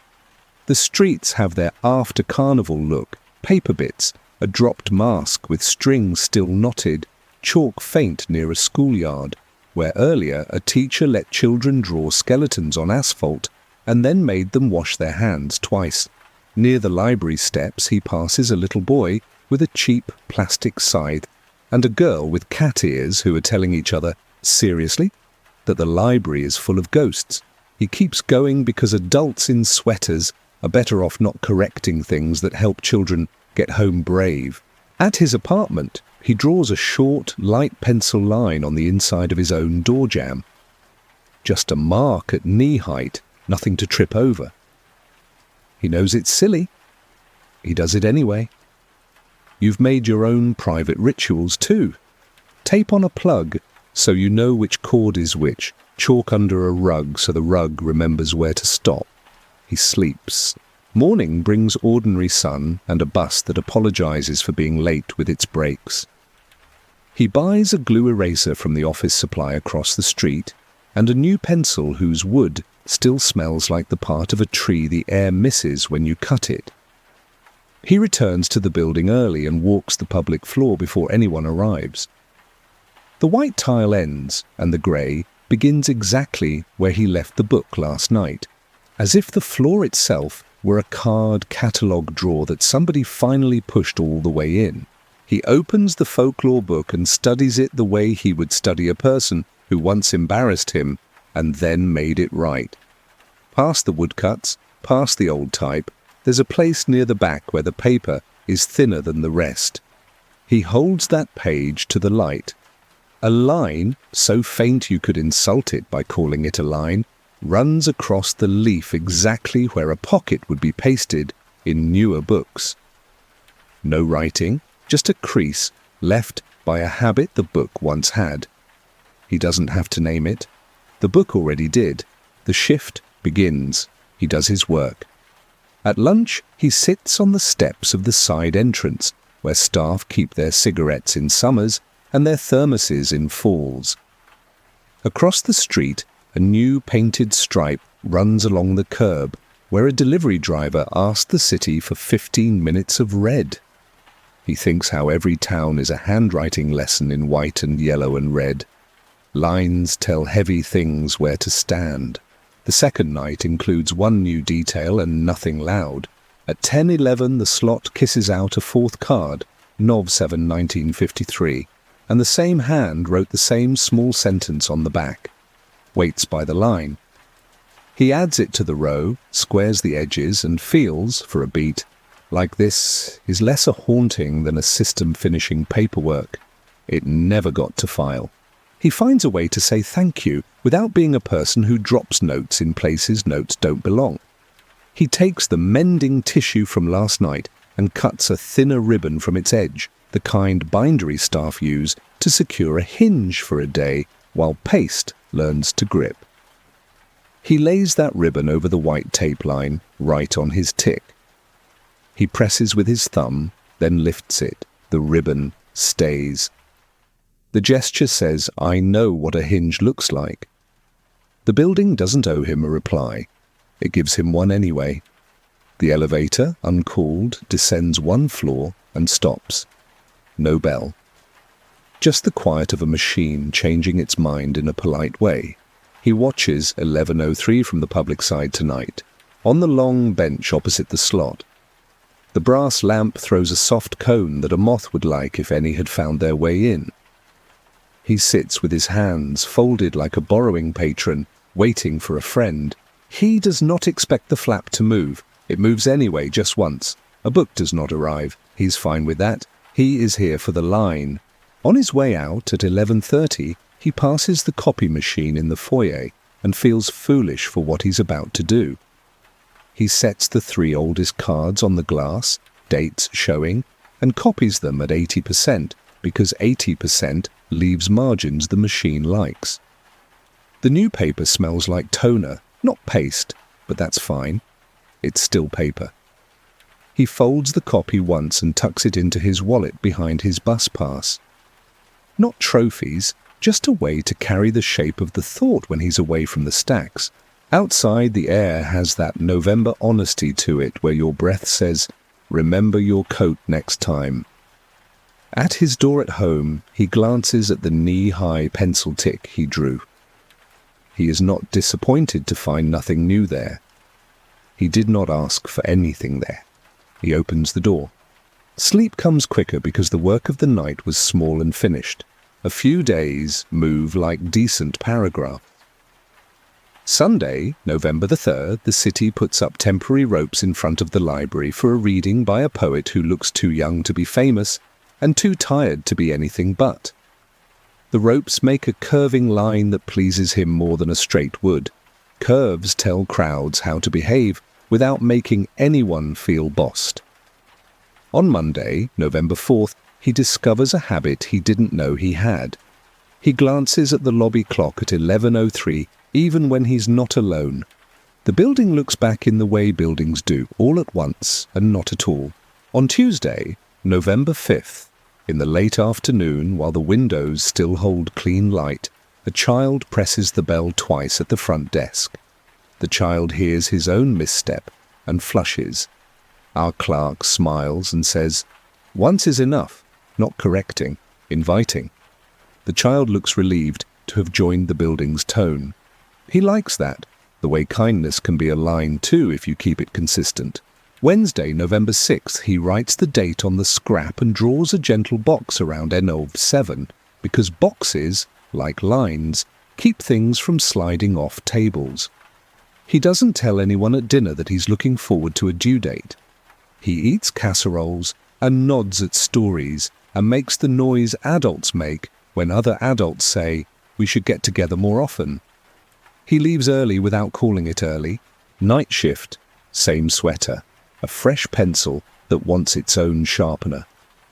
He puts the withdrawn book on a bookend by the slot a little farther to the right than last time, so its back aligns with the grout line between floor tiles. He sets the old cards out again and the thin tissue ribbon he cut 2 nights ago. It still bridges tape and saw to lip, like a walk people are too polite to use. At 10:11 nothing. He does not mind. He doesn't need the night to perform on cue. He needs the night to keep its manners. At 10:29 a folded tissue square, this time bearing the faintest impression of a date stamp, as if someone tested the pad somewhere else and forgot to press, the way you would forget if your hands knew the machine and not the room. He angles it toward the desk lamp. The ghost date reads backward as ghost dates will. 7 Nov. He has to decide to be content with that. He decides. 11:03 p.m. comes and doesn't. The slot rests. The lamp rests. He rests. He finds he isn't disappointed, and that teaches him something about what he was asking for without admitting it. He closes up at 11, turns keys with the quieter person learns from being trusted with keys, and pauses at the public side of the slot to lay his hand on the bronze lip. The metal holds a day's worth of room temperature. It holds his hand back, the way decent things do when you lean too hard. On the walk home, his feet choose a block they don't usually choose. He passes the back of a print shop. In the alley, a stack of discarded card backing leans against a crate, stiff rectangles with little line spaces and tiny headings. Job, date, QTY, familiar in the wrist without being familiar in the eye. He takes one because this town has started handing him blank lines and he has learned to accept them when offered. He writes nothing on it. He just carries it in his coat until it learns the shape of the pocket. Sleep again. Easy, even. If there's a dream, it's the kind where a drawer closes the last inch by itself and the room feels right for having noticed. And then, Thursday, November 7th. Due day in blues on old cards. He opens the library and smells the warm, dusty satisfaction buildings give off when they're sure they're going to be useful. He checks the folklore shelf first, not hurrying, just putting his body where his head wants to be. The slim volume isn't there. He doesn't call it missing, he calls it travelling. Downstairs, the sorter's room has a different quiet, like a stage when the curtain is still down, but the actors already stand in their places. On the white tape line, the little tick mark he made looks back at him. He lays the thin tissue ribbon across it again, not insistently, politely. He sets the old cards in a row with NOV7 dates, stepping neatly like stairs. 10:11 slides by without a sound. He doesn't mind. He sits on the stool and lets the room be a room. You know what time the library remembers best now. 11:03 p.m. The slot's brass flap inhales and exhales one measured breath. A single card rides the shootout and taps the cart handle exactly once. Head of a nail against wood. He catches it without drama. Blue ink, tidy, Nov, 7, 1968, today. Same title, same call number. The patron line shows nothing but a small line where a name could go if a name were required. On the back, not a sentence this time, not the practiced waits by the line, but a short direction in the same small hand that has been patient with him for 2 nights. Leave it there. He doesn't ask where, because the line is the line and the book is already where it should be, on the public side, by the slot, back sitting on the change from cream tile to grey. He goes upstairs. The book has arrived without the kindness, or cruelty, of being seen. It sits with its spine mend neat and its corners thinking about fraying but not yet there. No cards in the pocket because this book never had a pocket. He opens to the thin page near the back and holds it to the lamp. The faint crease across the leaf looks in this light like a horizon line on a map you forgot you knew. He closes the book and sets it precisely so its back just kisses the grout line. He stands there a moment, hands folded, chin down, not praying, but near the place where prayer lives next door.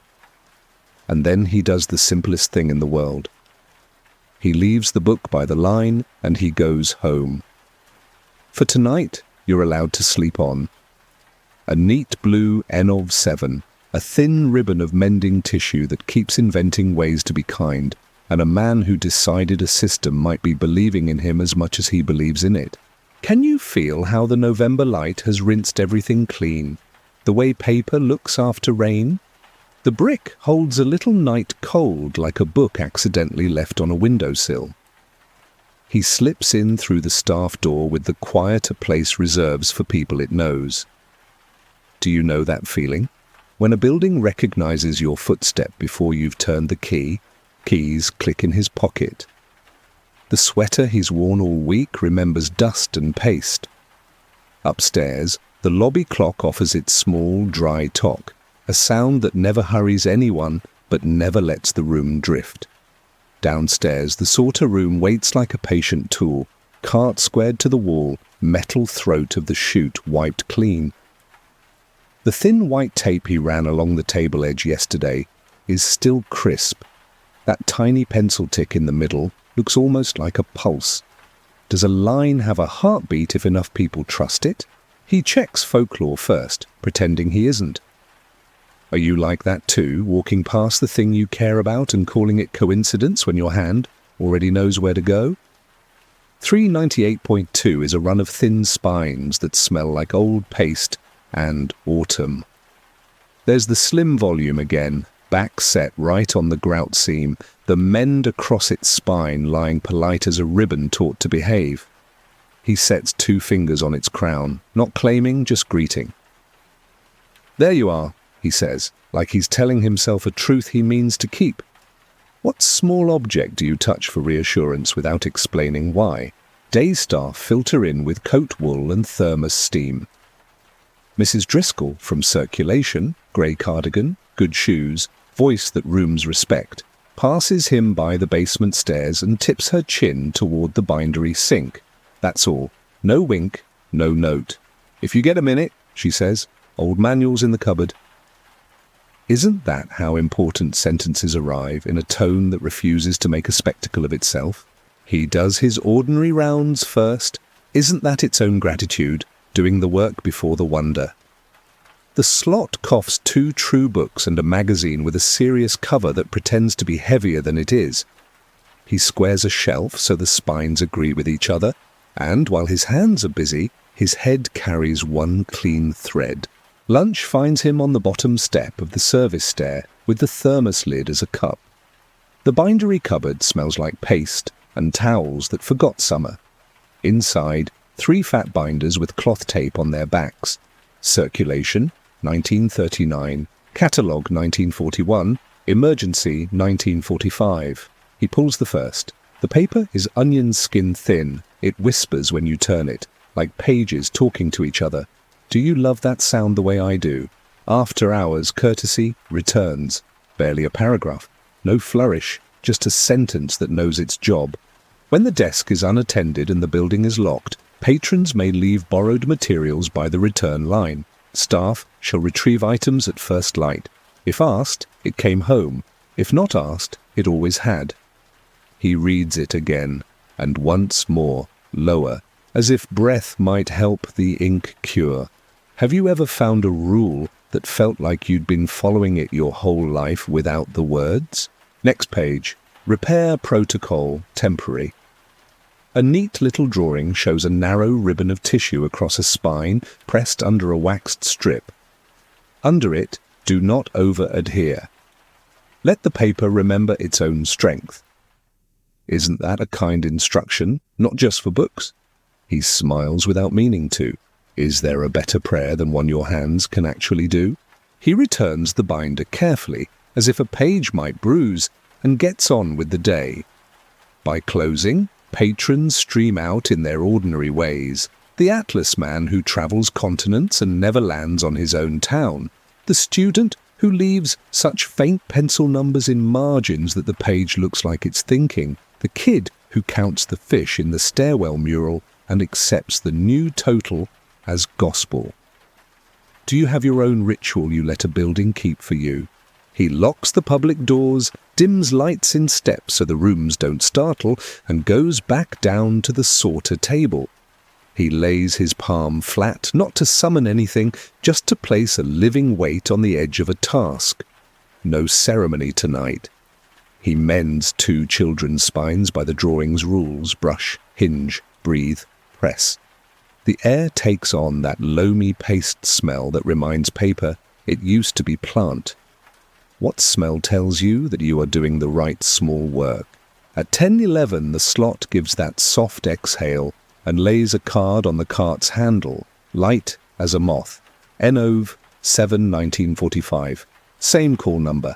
Flip the card. Same practiced hand. Waits by the line. He doesn't flinch anymore. Isn't there relief in reaching the part of a pattern where you stop bracing? He aligns the new card with the others so their corners agree. Somewhere above, the elevator gate gives its unasked courtesy click. Do machines learn manners if you treat them like they can? He allows himself to believe they do. Ruth, the high school page who moves like a question mark, drifts past, sneakers whispering. She sees the cards, then him, then the cards again. What are those? She asks, half mischief, half sincerity. When was the last time you let your curiosity be audible? Old returns, he says, the kind that keep their own due date. She grins like she's been admitted to a club that doesn't mind not having a name. Her eyes tick to the desk bell, to its plain sign, ring once.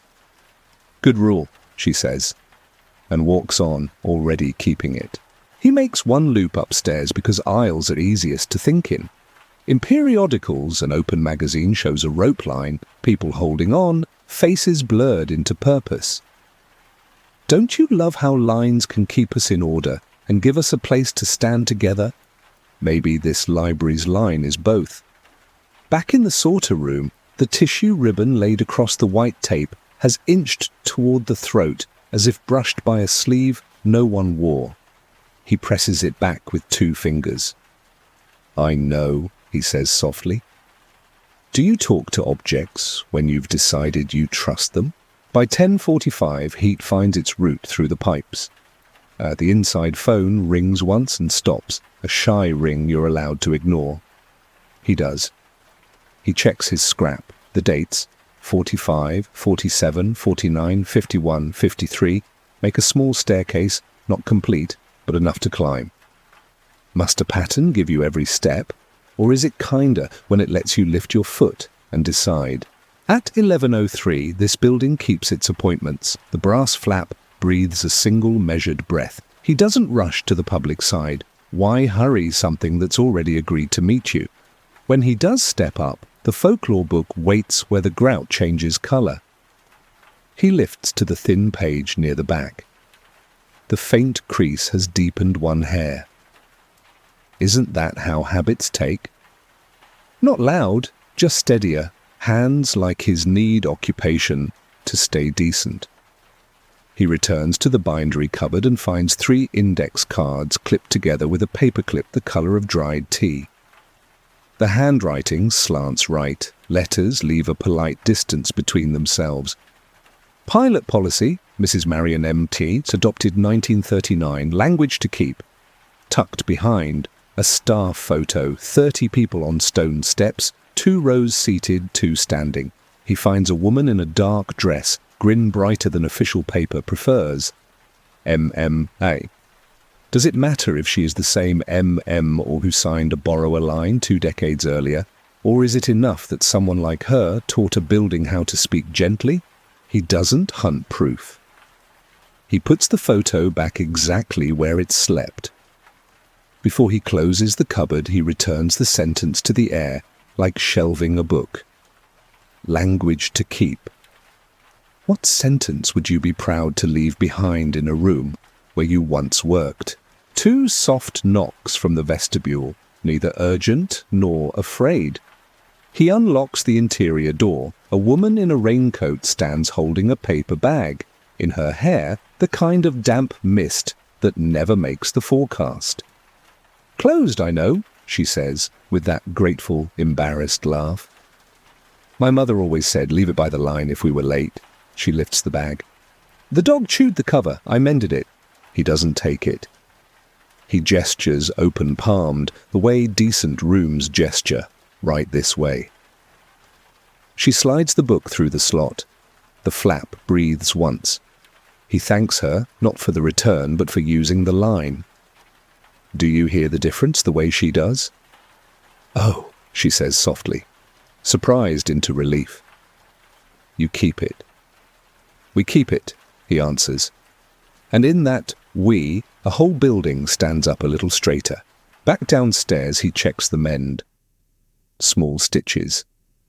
Tissue tucked true. If he had to guess, a butter knife smoothing. Not bindery perfect, but respectful. He finishes the corner so it won't lift later. Let the paper remember its own strength, he tells the paste, and perhaps himself. What in you needs less glue and more remembering? A storm rummages the city the next night, wind testing windows, lights nervous. He drops the building to evening in stages. He checks the stairwells. He reads the sign above the bell. Ring once, as though manners might steady electricity. At 10:11 the slot offers nothing. And isn't that also a promise kept? At 10:52 the power blinks. Emergency lights warm like candles that didn't know they'd be asked. He waits with the building until its breath evens, then pads downstairs to press the tissue ribbon back to the tick. Habit now, not ritual. Do you feel the relief when a habit no longer needs theatre? Days fold like decent paragraphs. He covers mornings for a week, discovers that dawn in a library is a louder animal, more coats, more questions, less listening in the walls. He misses the dusk under the floor. When he returns to nights, the slot meets him with one breath, the welcome of a friend who has learned your pace. Does the idea of a building learning your pace make you calmer or more curious? Ruth begins writing tiny pencil notes where teenagers might actually read them. Ring once. I hear you. Please wait, I'm near. Thank you for leaving it by the line. None of it scolds. All of it sounds like belonging. He catches Mrs. Driscoll reading one with her cardigan folded over her arm, and for a flash he sees the girl she must have been, a person who loved rooms long before rooms could prove they loved her back. Isn't there a kind of inheritance in that? A Thursday poetry event curves rope stanchions into a gentle S. Strangers behave like neighbours simply because the curve asks them to. Afterward, the brass around the slot shines as if polished by eyes alone. He copies the old cards on the public machine at 80% because margins make sense, and slides the warm sheet behind his bus pass. At home, he tucks it behind a dresser photo of his mother at a parade, standing exactly on the curb line in her Sunday coat, smiling like a woman who always knew where to stand, so a day could happen properly around her. Do you keep a private archive of sentences and faces that explain you to yourself? Near midnight, another night, he hears feet in the vestibule, light, deciding. No bell, no knock. The flap breathes once. He waits, then finds the book waiting by the grout seam, cloth cool. He doesn't touch it. He stands until his breathing matches the room's and lets the room be the louder breather. When you let a place lead for a minute, doesn't some effort in you unclench? On his own door jamb at home, remember the knee-high pencil tick he drew just to see whether private lines behave like public ones? There's a small thumb smudge now beside it, as if someone, maybe himself, without thinking, pressed there to remember which side the hinge prefers. He leaves it. What harmless mark would you keep because it proves a quiet idea survived the day? The next afternoon, between returns, Mrs. Driscoll speaks without preface, like a sentence that's been waiting politely all morning.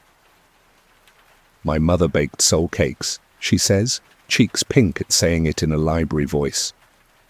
2, the week after, left them by the slot. Right nights, she called them, church and library mixed up in her head, I suppose. She half laughs. We kept the bowls washed anyway. He thanks her, brief and plain, for the missing line, and they both pretend they were only talking about cleaning. Isn't it a relief when a superstition arrives dressed as a courtesy and asks nothing loud of you? By the end of the month, the rule has walked off the paper and into people. A father arriving late tilts his book toward the line like gravity runs along it. A student whispers sorry to the slot because her jacket is damp. Ruth tapes a neat square above the bell. Ring once, I'll find you. And you can feel the building nod. Even the elevator has adopted a habit. Around 11, it descends one floor uncalled and waits. Do you think machines enjoy keeping promises when we notice? He keeps teaching the small work, heel of the palm, not the tips. Set the pocket from the bottom edge first, so it won't wrinkle. Don't over-adhere. He tells a volunteer, let the paper remember its own strength. And the woman says her grandmother taught her the same thing about turning pillowcase hems. Doesn't that sound like proof that useful kindnesses migrate between crafts? There's a private ritual now he never wrote down. When he sets the mended book by the slot, he squares the back exactly to the grout line and leaves a visible finger's width of air. Not necessary, just respectful. If you were the book, wouldn't you prefer someone noticed the way you like to rest? Every few nights he pulls the 1939 binder and rereads the paragraph, checking whether the words fit the week. They do. Often he stops at the last 2 sentences. If asked, it came home. If not asked, it always had.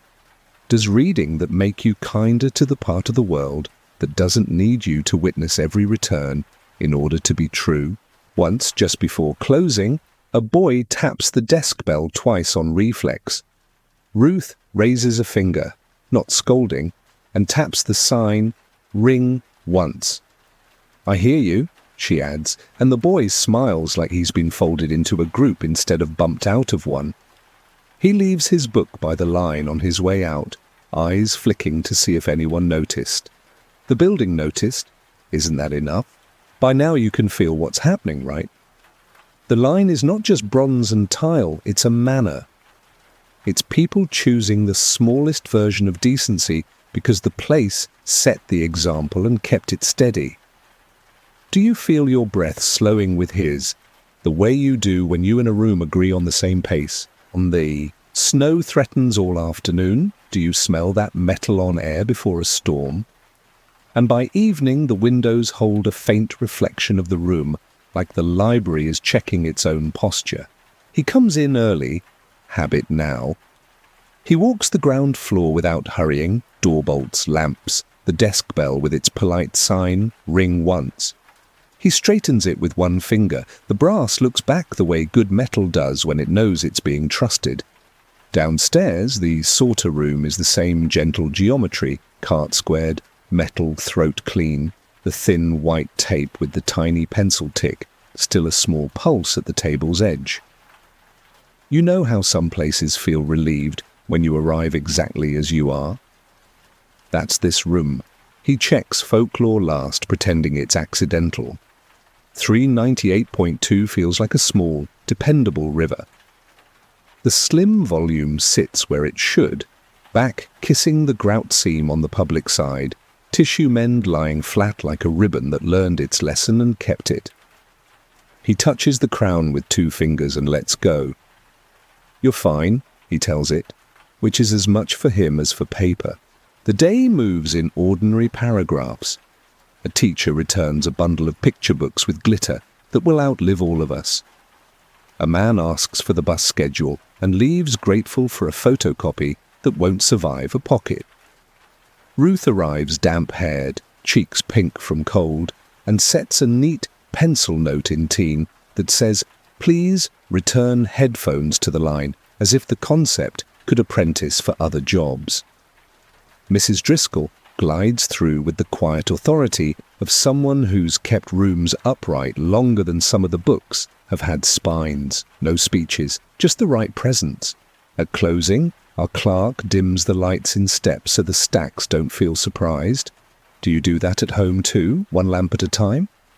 And leaves the soft brass cone at the desk for night work. The lobby smells faintly of wool and winter mud, the way a room does after coats have told their stories. Downstairs, he lays a palm on the sorter table, not summoning, greeting. He takes the thin ribbon of mending tissue and bridges it over the pencil tick again, a hinge that says, "I remember how you like to move." He opens the bindery cupboard, breathes paste and old towel, and checks that the 1939 binder is where a sensible world would keep it. He reads the paragraph once more, just to be sure it still fits. If asked, it came home. If not asked, it always had.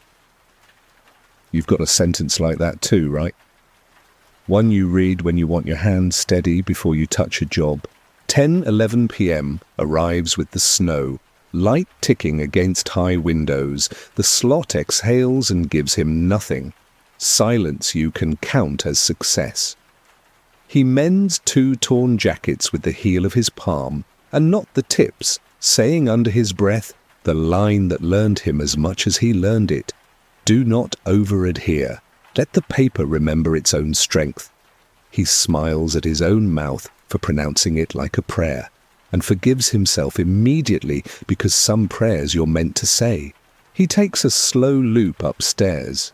You can tell a storm by how floors sound, thicker, like they're wearing socks. In periodicals, a December magazine shows a photo of footprints in fresh snow, making a wobbly path to a door. He thinks we draw lines even when no one tells us to. Back at the desk, the bell reflects the brass lamp like a coin held in a warmer palm.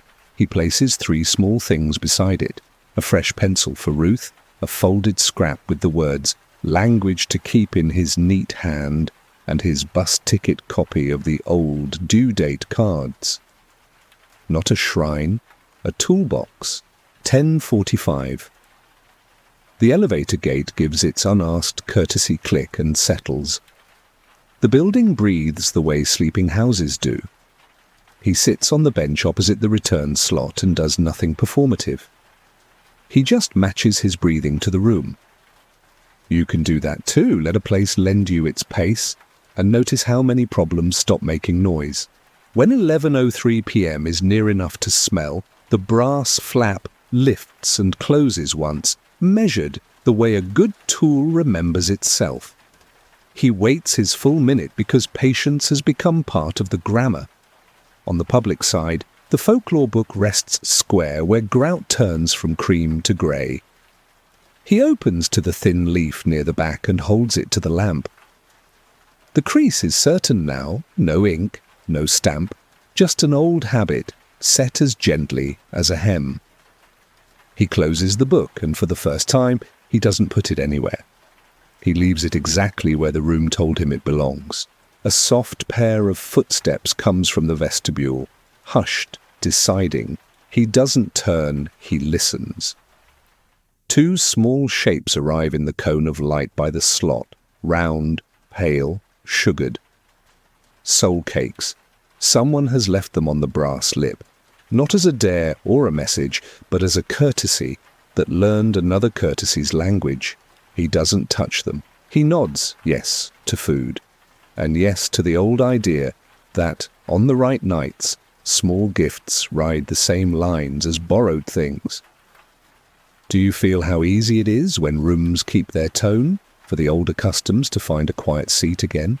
He brings nothing to the line tonight because the line brought what was needed. He does one last sweep, a scarf forgotten on a chair, a pencil rescued from the floor, a chair nudged back under a table so morning won't think worse of evening. He locks the interior door to the vestibule and leaves the outer one on its latch, the way the town understands, a compromise between welcome and weather. The next days settle into a winter shape. Snow stacks on ledges, wet gloves steam on radiators in back offices. Ruth starts keeping a tiny mending kit in her apron pocket. Tissue? A butter knife borrowed from the staff drawer, a smudge of paste in a film canister she labelled with a tidy hand. "Heel of the palm," she tells a new volunteer, proud of owning a sentence. "Let the paper remember." Mrs. Driscoll pretends she doesn't hear, meaning she hears and approves. A week later, the city loses power in the late afternoon, an entire grid blinking like a thinking animal. The library hums on the emergency circuits, small islands of light, desk lamp, stairwell bulbs, a thin glow by the slot. He moves in that twilight like a person who knows where to put his feet when the map folds. Patrons breathe together in the lobby until their coats are buttoned. Someone says thank you to the building in a voice not meant for anyone to hear. The staff finish closing by memory instead of switches. Downstairs in the workroom, he strikes a single match, not for drama, for seeing the paste line. Isn't it reassuring to discover your hands still know what to do when the batteries forget? At 11:03 the flap doesn't move. He feels a brief, foolish pang, the way you do when a friend misses a train. Then he smiles into the quiet. Rules that are alive are allowed a night off. He leaves the book where grout changes colour, sets the match dead in a saucer of water, and tells the dark, you already know. The dark, being decent, agrees. Time steps forward into the holidays. The rope stanchions come out for a winter choir and make their good curve. People behave like neighbours again because the curve asks them to. The line keeps working without drawing attention to itself. A father arrives with a package under his coat and whispers, "We're late, but we remembered," and slides 2 children's biographies through while the desk is empty. A girl, a little too proud of the independence in her boots, returns a craft book and lingers beside the slot until he steps back into view so she can say, "I left it right." He says, "I know," and the smile she leaves behind is worth any number of policies. One afternoon after New Year's, the maintenance crew opens a ceiling panel above the public desk to chase a rattle. Out slides a small envelope, brittle with age, dusted with whatever ceilings gather. Inside, a narrow strip of card with 4 words in pencil, right slanted, neat, leave it by the line, no name, no date. He brings it downstairs like a sparrow you found stunned on a sidewalk and set in a quiet box. He slips it into the bindery cupboard behind the 1939 manual, then writes on a clean index card in his own steady hand, language to keep. 1968, not signing is part of the manners. Cupboards prefer sentences to egos. Turn with me here. We're almost done. The calendar, being a machine that likes squares, decides to move him to days for a while. A staff reshuffle, nothing dramatic, just a piece fitting where the picture changed. He does not argue, he feels the thread of stubbornness and combs it flat. On his last week of regular nights, he walks the building like a person closing a book, with gratitude, not with need. He shows Ruth the small things again, not because she doesn't know them, but because teaching is how a rule earns a second owner. Square it to the grout line, he says, setting the folklore book by the slot. Fingers width of air. Heel of the palm, not tips, she repeats, pressing a mend. Don't chase the breath, he adds, eyes on the brass. Let it come if it wants. And if it doesn't? She asks. He smiles. If asked, it came home. If not asked, it always had. On the last night his key belongs to this hour, he brings nothing extra. He wipes the sorter lip. He bridges the tissue ribbon over the pencil tick and lets his thumb rest there a heartbeat longer. He turns on the brass lamp at the desk and stands across from the slot, not waiting, meeting. 11:03 arrives like a friend who doesn't knock. The flap lifts and closes once. He doesn't go to it. He looks instead at Ruth, who has already walked to the public side and is laying her fingers on the book's crown with a calm that belongs to her now. She tilts the page toward the lamp, sees the crease the way he first saw it, and nods like she understands what can't be written down. Do you feel that small, satisfied click when a skill moves from one person to another without losing any weight? All right, he says, to the room, to Ruth, maybe to you as well. We keep it. The rest of the work is ending work. Pencils aligned, stool tucked, keys turned with that quarter turn that says you trust the lock, not to sulk. He leaves one more thing in the bindery cupboard, a tidy envelope of mending tissue labelled for Ruth, and the card he wrote, and the older strip someone hid in the ceiling years ago. He adds a single page to the front of the 1939 manual, taped in gently so it can be removed later without fuss. The page isn't policy, it's only manners, written plain. Ring once, wait. Someone hears you. If you're late, leave it by the line. Do not over-adhere. Let the paper remember its own strength. If asked, it came home. If not asked, it always had. He carries his coat to the door without putting it on. He stands with the cold coming in politely and looks a last time at the brass. The slot, content, shows him his own face bent into a coin of light. Behind him, Ruth tidies the teen notes and gives the room the kind of grin that never belonged on official paper and always belonged in libraries. Walk him to the sidewalk with me. The snow that threatened finally arrives proper, soft, convincing. The library's windows glow in rectangles, perfect as index cards. Across the street, footprints make a wobbly line from the curb to the steps, the way people do when they don't have a rope to hold, but choose to walk together anyway. He stops at the curb and looks back at the door, not because he doubts, but because gratitude likes to turn around and say, "Thank you twice. You can rest now." The rule lives where it should, in bodies, in small tools, in the thin seam where tile changes colour. If a late parent hurries a book to the slot next week, someone will say, "We keep it," and mean the building, the staff, and the town. If the flap forgets to breathe one night, no one will panic. Mornings know how to finish what nights begin. And if a child presses the bell twice by accident, a steady voice will tap the sign and say, "Once is enough, I hear you," because once is a kind line too. It's leave the library to keep its night. No one bangs on glass, no one runs. It's a man turning toward home through easy snow, a page who learned the right pressure of her palm, an older sentence that found younger breath, and a line that stayed exactly where it belonged. When the clock leans toward 11:03 again, the room will choose what to return. Someone decent will be there to meet it. And if you ever find yourself late with something that matters, you already know what to do. Straighten your shoulders, ring once if you must, and leave it by the line. Settle in with me, loosen your jaw, let your shoulders drop. We're trading book dust for stage dust tonight.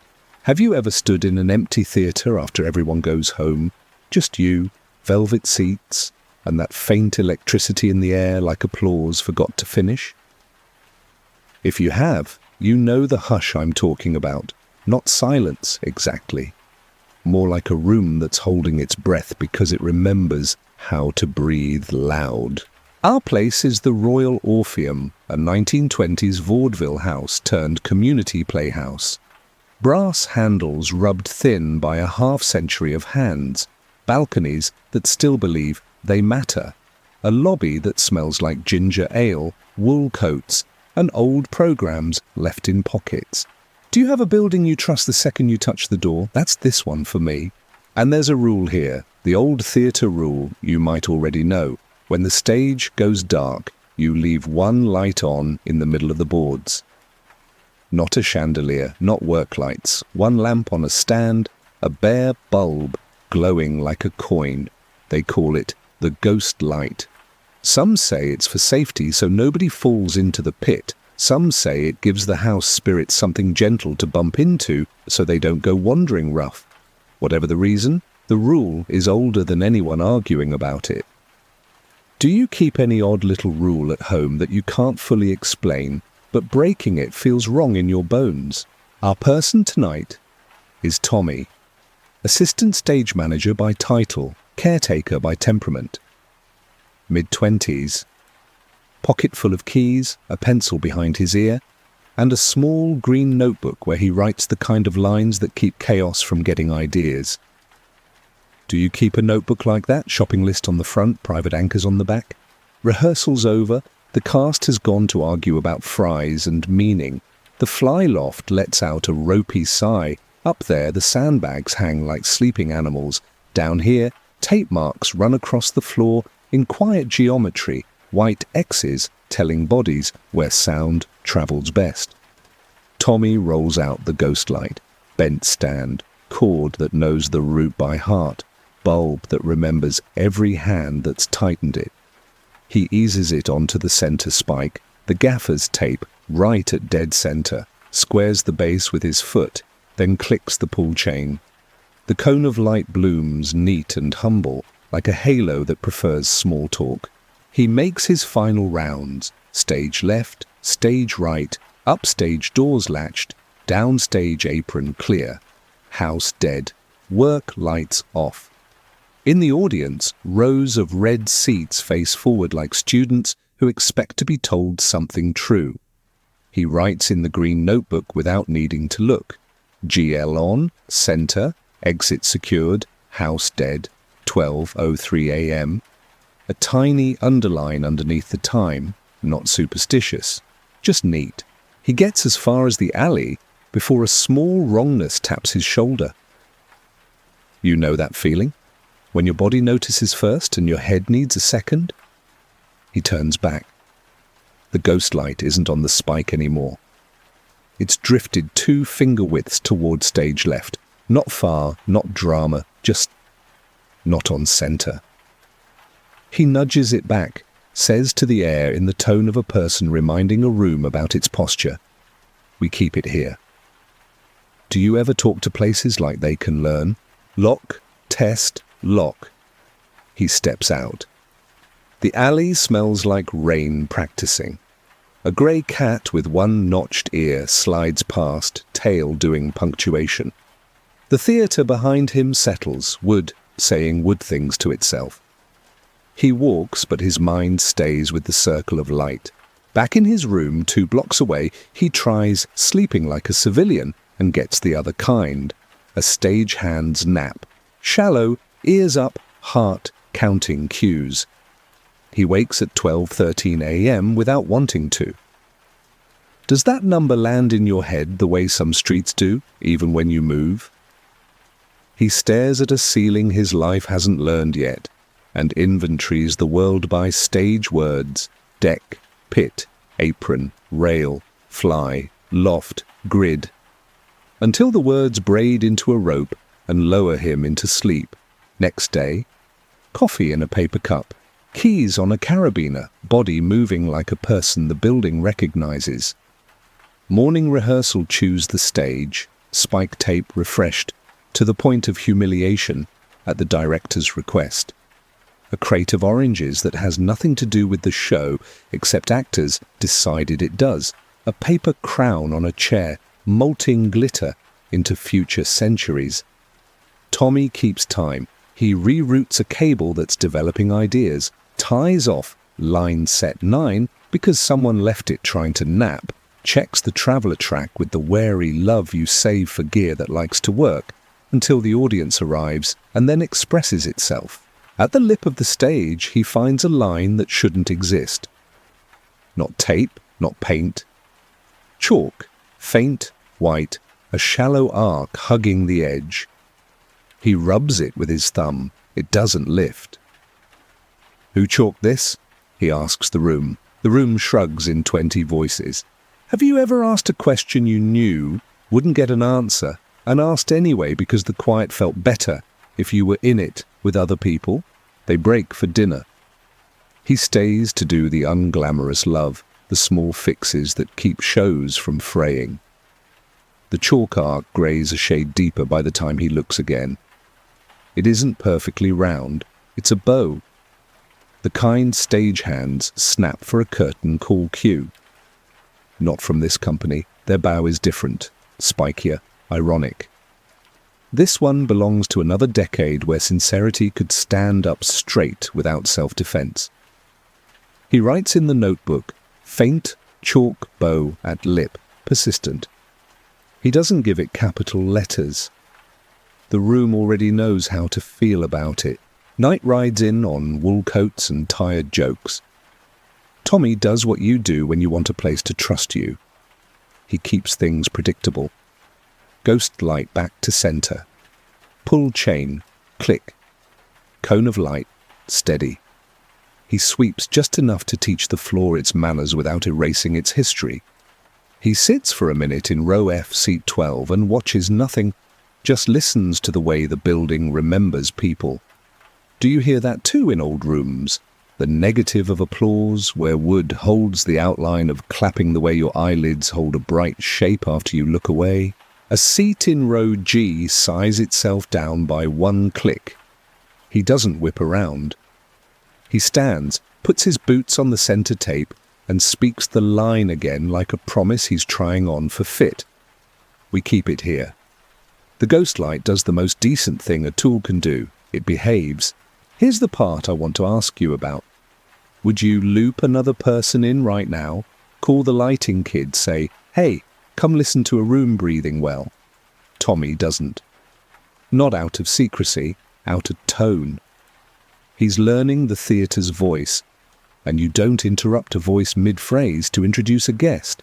He writes the time, initials the page, and locks up with that quarter turn that says you trust hinges to remember how to be doors.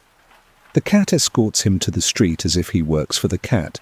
That night, the 12:13 wake-up is a little less rude.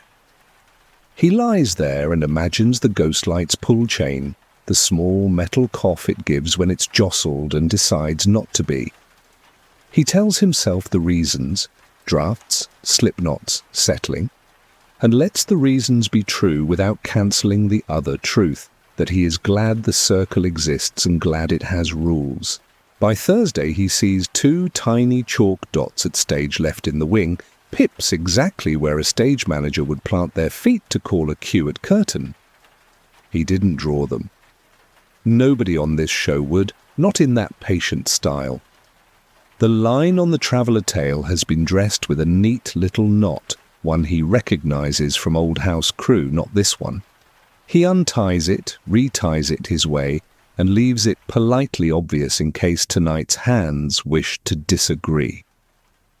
What do you do when you meet a signature in a place no one claims? Do you erase it or leave space?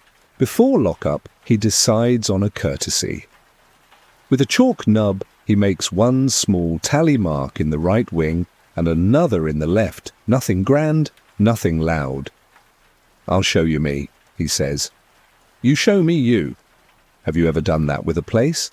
Left a tiny, decent signal that says, "I'm here to collaborate, not I'm here to be convinced." He sets the ghost light dead center, squares his shoe to the white tape, and waits just long enough to learn. The bulb hums the note that means present, not performance. The chalk bow at the lip holds like a horizon a ship has decided to believe in. Somewhere overhead, a pulley turns in its sleep and dreams itself a clock. You and I could call this superstition, or we could call it craft with good manners. Which feels better in your chest right now? Either way, a pattern is sketching itself in pencil. A centre point that won't stay if you don't ask it to. A bow chalked by a hand that respects the shape of exit. 2 pips in the wing that mark where a body should be to say go. And the hour, 12:13, arriving like a polite knock that doesn't need to be answered, to be true. All right, back on the boards with me. Breathe in the dust and rope. Let it sit in your chest a second.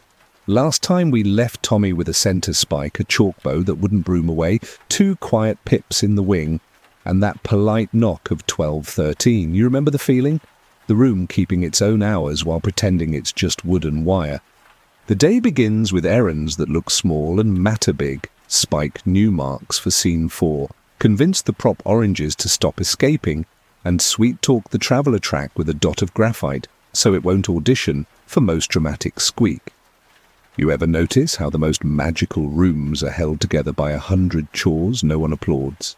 At lunch, Tommy wanders into the basement corridor where old theatres store everything they can't part with but can't use. Flat files, dented music stands, cardboard boxes that sigh like they've been thinking too long. A steel cabinet wears a label from another decade, prompt books, do not remove. Do you open those words or obey them? He chooses the middle path. Open, read, return. Better than he found it. Inside, binders with tape-scarred spines, paper edges gone the colour of tea. He lifts one marked Orpheum, House Cues, 1926-1934. The first page looks like a ledger married a diary, neat columns and a human hand. Ghost lamp to deck, centre, when house goes dead. Leave spike. Then a note in smaller script. After the accident, hold centre any time weather walks the roof. The date makes his throat move. Oct. 31, 1928. Do you feel the way a line of ink can make air heavier? He doesn't rush the reading. He lets the book explain itself. There's a pencil diagram of a bow arc at the lip, the same arc he found in chalk, labelled Curtain Courtesy. 2 tiny dots in the wing labelled Caller's Feet. A sentence that feels like advice for more than stages. A single lamp saves 2 things, ankles and manners. He copies nothing, pockets nothing, just puts the binder back and shuts the drawer like he's closing a small door in time. Back upstairs, the house exhales people. The director wants crispness, actors want mercy, the lighting kid wants the world to run at 60 hertz forever. Tommy watches the centre mark like it's a temperature gauge. He's not superstitious. He likes when rules and buildings agree. Do you keep a private scoreboard like that? When the room behaves, I behave? Dinner time gives him theatre quiet, paint drying, someone humming in the dressing room without knowing, an usher practicing welcome to no one in particular. He takes the ghost light from the wing, rolls it to center, checks the spike with the toe of his boot, and lets the chain fall through his fingers once, so it learns his touch. The chalk bow at the lip looks a hair brighter under the cone. "We keep it here," he says, and for the first time adds, "Thank you." "Who do you mean when you whisper thanks into an empty room?" "Tech run, evening." The company decides to practice blackouts because blackouts always decide to practice you.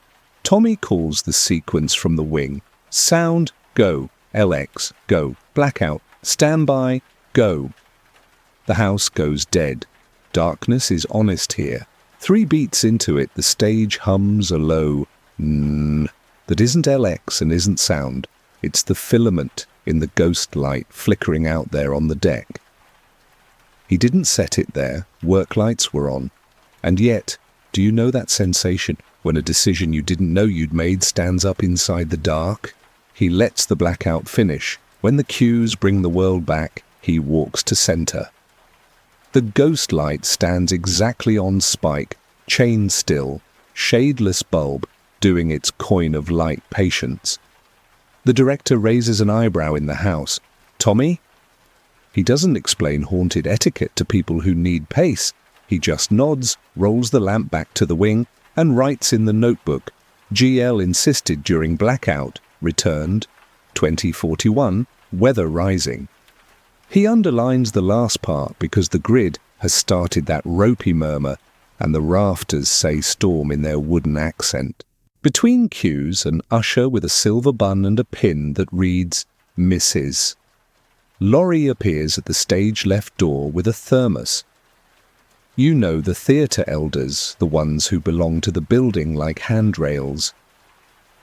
"My father tended this house," she says, as if they were in the middle of a conversation.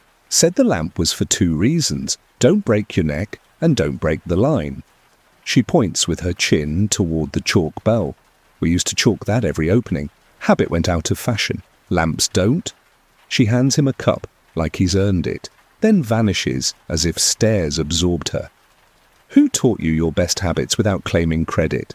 Night settles into the good kind of busy. Coil a cable. Add felt to a trap hinge. Console an actor whose paper crown has become more papery than crown. In the wing, the 2 chalk pips look exactly where a pair of shoes should stand to cool down a curtain. He places his feet there a moment, left, right, not moving, and hears how the room sounds from that exact human width. Isn't it strange how certain coordinates feel inevitable once your body tries them? 11:58 p.m.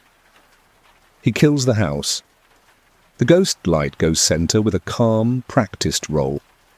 Chain, click, cone, steady. He sits in row F, seat 12 again, but this time he's watching the lamp the way you watch a friend's face when they're about to tell you whether today counted. 12:13 arrives like a familiar cough. The pull chain whispers, metal on metal, and then swings once, back and forth, without his hand. The light stays on. What do you call that? Mercy, mischief, or maintenance? He doesn't clap, obviously. He stands, fixes the base with the side of his boot, and, because experiment is the politest form of belief, he chalks a tiny dash beside the center spike. Then he walks to the wing and chalks a matching dash beside the 2 pips. "Your move," he tells the room, smiling the way a person smiles at a crossword clue they think they've earned.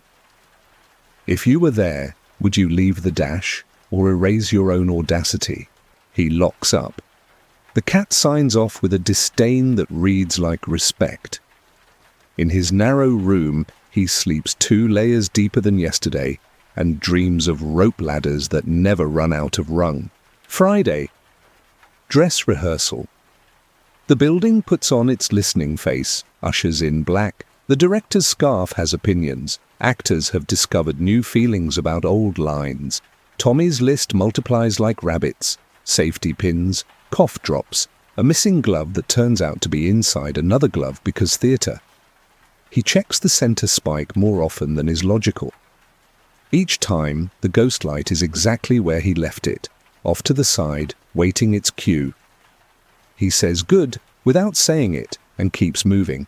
There's one hiccup. In a quick shift, an actor drags a chair too close to the lip and nicks the chalk bow. A hush moves through the crew. Not fear, more like, don't be rude.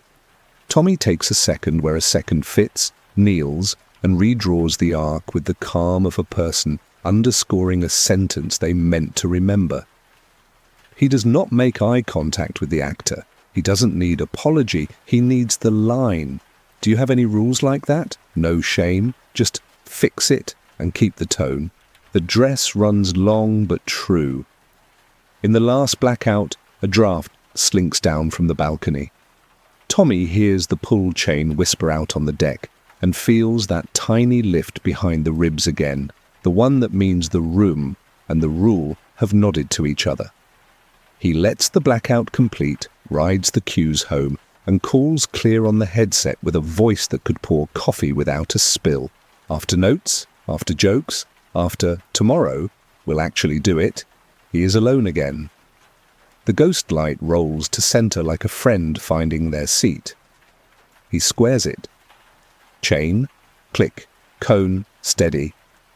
He doesn't leave yet. He walks the path an audience will take, from lobby tile to carpet, up the aisle, to row G, seat 7, the one that sighs during weather. He sits there and tries on a thought. Maybe the lamp is not an invitation for ghosts, but a promise to the living. Does that make more sense in your mouth too? Backstage, he opens the steel cabinet one more time and looks for the 1928 page. There's an addendum he missed before, tucked in with a rusted paper clip. During the Halloween blackout, we kept the lamp center. Curtain courtesy bow remained. Nobody fell.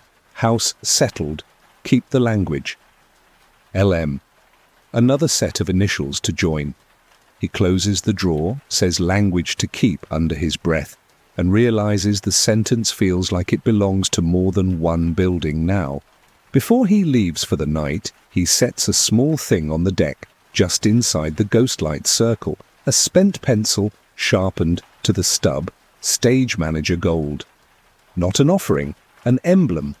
Something that says, here is our trade, light for line, line for light. If you were the room, would you accept that coin? Opening night. The lobby buzzes in wool and perfume. Programs crackle like leaves. Tommy runs the headset channel that sounds like a dozen murmurs braided together. Fly cue here, entrance there, someone's zipper emergency solved with a saint's patience and 2 bobby pins.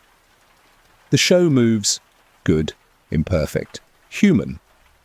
The audience laughs in the right 3 places and one new one that no one called, but everyone will claim later. Curtain call lands. The cast bows on the chalk arc without seeing it. Their feet hit the line because the room taught them, the way rooms do quietly. The audience stands, dust glitters in the haze like somebody remembered a snow globe. And when the applause washes out and leaves the boards bare again, Tommy does what he's been trained to do, the mundane, holy thing. He kills the work lights. He rolls the ghost light to center. He sets it on the spike and clicks the chain. The cone gets its small, stubborn circle. He waits because we've learned to wait with him. 12:13 isn't far, but the hour doesn't matter tonight. On the wing, by those 2 pips, he plants his feet the way the old book suggested, and calls, not on headset, not into a mic, just into the air the stage keeps. Clear. The room answers the only way a good room does. It settles. The pull chain moves once, and the lamp stays where he put it. Let me ask you now, does it feel to you like he's keeping a superstition? Or finishing a sentence someone else began? Maybe both. And if both can be true at once, would you call that a haunting or good stage management? The applause from opening night is already a memory the floorboards keep like heat. Can you feel that afterglow when a room has done its job and now wants quiet the way lungs want air after a laugh? Weather changes first. You hear it before you name it. Wind testing cornices, rain rehearsing on metal. The Orpheum does what old theatres do when storms pull their chairs closer. It listens upward. Do you do that too? Tilt your head slightly as if the ceiling could brief you? Tommy arrives early because early feels like respect. He walks the aisles once, a hand on each row end, as if taking attendance. In the wings, the two chalk pips are still where a caller's feet should be, patient as habits. The faint bow at the lip hasn't smudged, though 100 shoes crossed it last night. He kneels, presses a fingertip to the arc, and asks the only question that matters to a line. You good? The chalk doesn't answer. The stage answers for it. Wood saying yes. Keep me tidy. He rolls the ghost light from the rail to centre and tests the pull chain twice with the touch you use on a friend's shoulder. Are you someone who does that?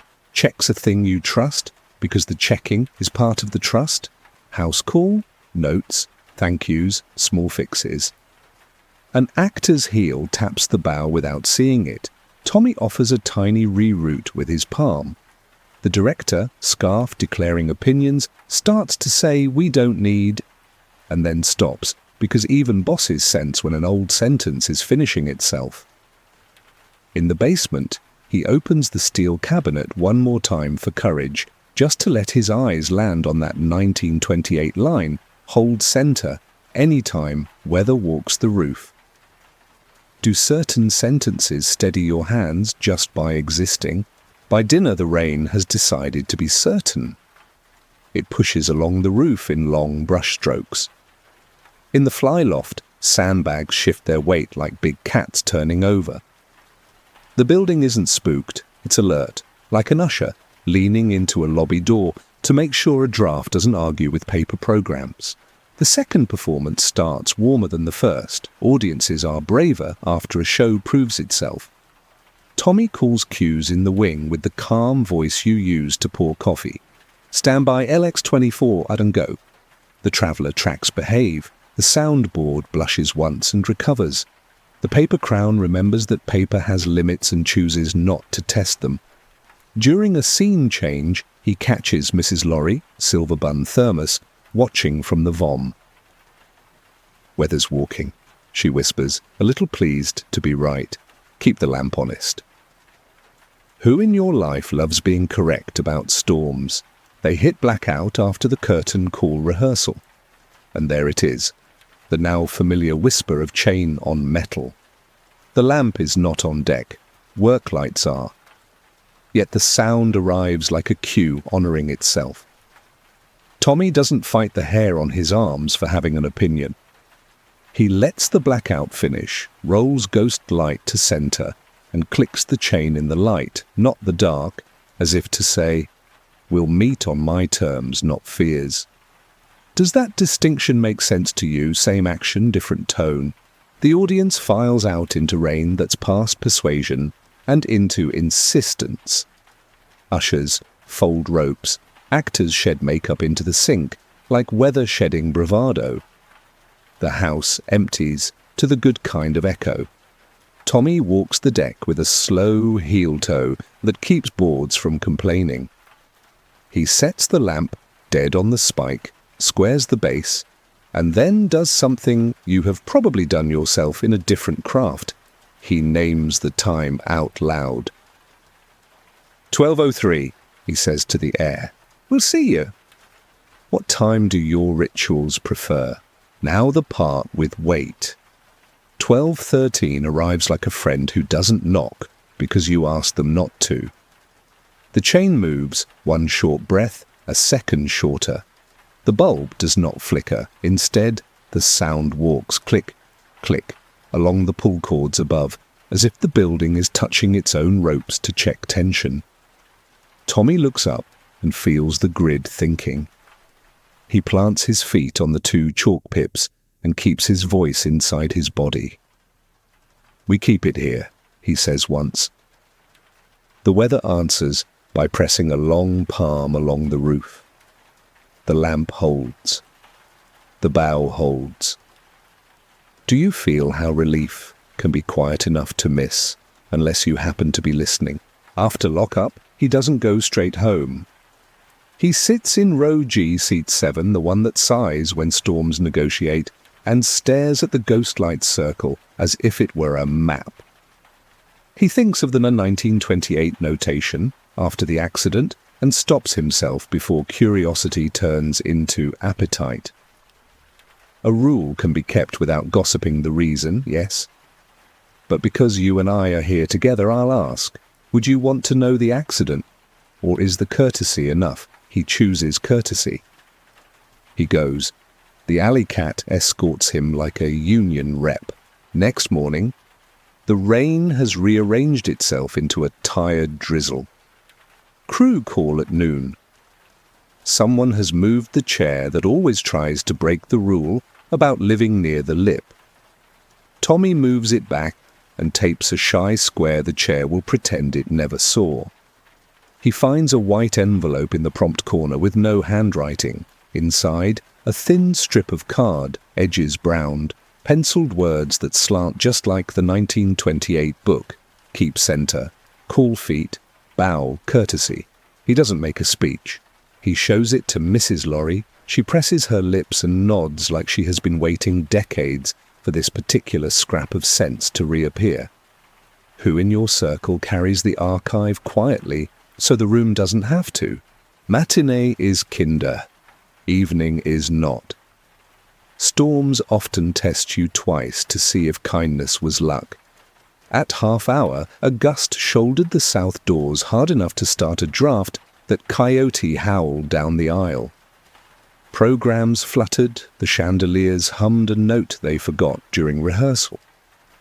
Tommy checked the doors, sandbagged a stubborn one with an ancient weight that had no business being that useful, and came back to headset breathing a hair faster than he likes. "We're good," he said. He was telling the building as much as the crew. Do you talk steady so your hands remember how? Actor 2, quiet scene downstage, 2 actors sitting in a practical lamp's glow, voices restrained. The house air shifted, people heard it, but didn't name it. Behind the proscenium, the pull chain gave a tiny chink as if to confirm attendance. Tommy laid a hand on the ghostlight's pole in the wing. What would you call the feeling? Not possession. Alignment. The scene finished. The blackout cue came. He called it. The stage went dark and stayed safe because the rule had already been invited. Isn't that the thing? Invite a rule early so it doesn't have to force itself late. After curtain, a small cluster of folks lingered under the marquee, their umbrellas arguing with gravity. A man in a wet cap told another, "My grandfather used to sweep this stage, said the lamp wasn't for ghosts, it was for the living ones who insisted on staying." Tommy heard it through glass and pretended he didn't. Sometimes the town says what you were trying to. He locks up with that quarter-turn confidence again. In the prompt corner, he leaves a neat index card taped to the wall at eye level where only crew will see it. Lamp to center when house dies. Caller's feet at the pips. Bow on the line. If weather walks, hold steady. He doesn't sign it. Rooms prefer manners to names. Now we need to talk about the thing he didn't want to read. Curiosity is a muscle. You can refuse to flex it and it will still twitch. During a quiet hour between shows, he returns to the cabinet and lets himself find the page he'd skipped. A line, brief. Accident in 28. Fall in dark. No lamp, no feet, no line. Kept center thereafter. No repeats. And that's it. No blood in the margins. No names. Do you feel the wisdom of a record that refuses to turn pain into theatre? He closes the book and, because human hearts are old-fashioned, touches the cover with his fingertips. "We keep it here," he says, now hearing who we includes, people who left, people who stayed, people who write notes in pencil and tuck them where dust will archive tone better than ink. Who would be in your we if you drew a circle around the rule you keep best late that night? The storm spends itself in one last tantrum. The lamp is on centre. The bow hasn't ghosted an inch. Tommy sits on the edge of the stage with his legs over the pit and asks you a real question. If a place behaves because we honour it, are we protecting the place or is the place protecting us? He waits for your answer like you might actually be across from him, shoes in the same cone of light. 12:13 again. The chain gives a single, modest nod. The traveller tale that someone always ties wrong is already tied right. Tommy's not, patiently imitated. He doesn't laugh, but his mouth knows how. On the deck, just inside the circle, the stub of his pencil has moved 2 inches from where he left it to exactly on the centre spike. Eraser kissing the tape X. Coin returned, debt answered, or a crewmate with a quiet sense of humour. Which explanation pleases you most? He logs it, because that's what he does, pencil to spike, not me. 014, weather easing. And then he does the most radical, least dramatic thing a person can do when a story tries to become a spectacle. He goes home on time. As he steps into the alley, the cat escorts him again, tail drawing little punctuation marks in the wet. The clouds are higher now. The rain has edited itself down to a clean line.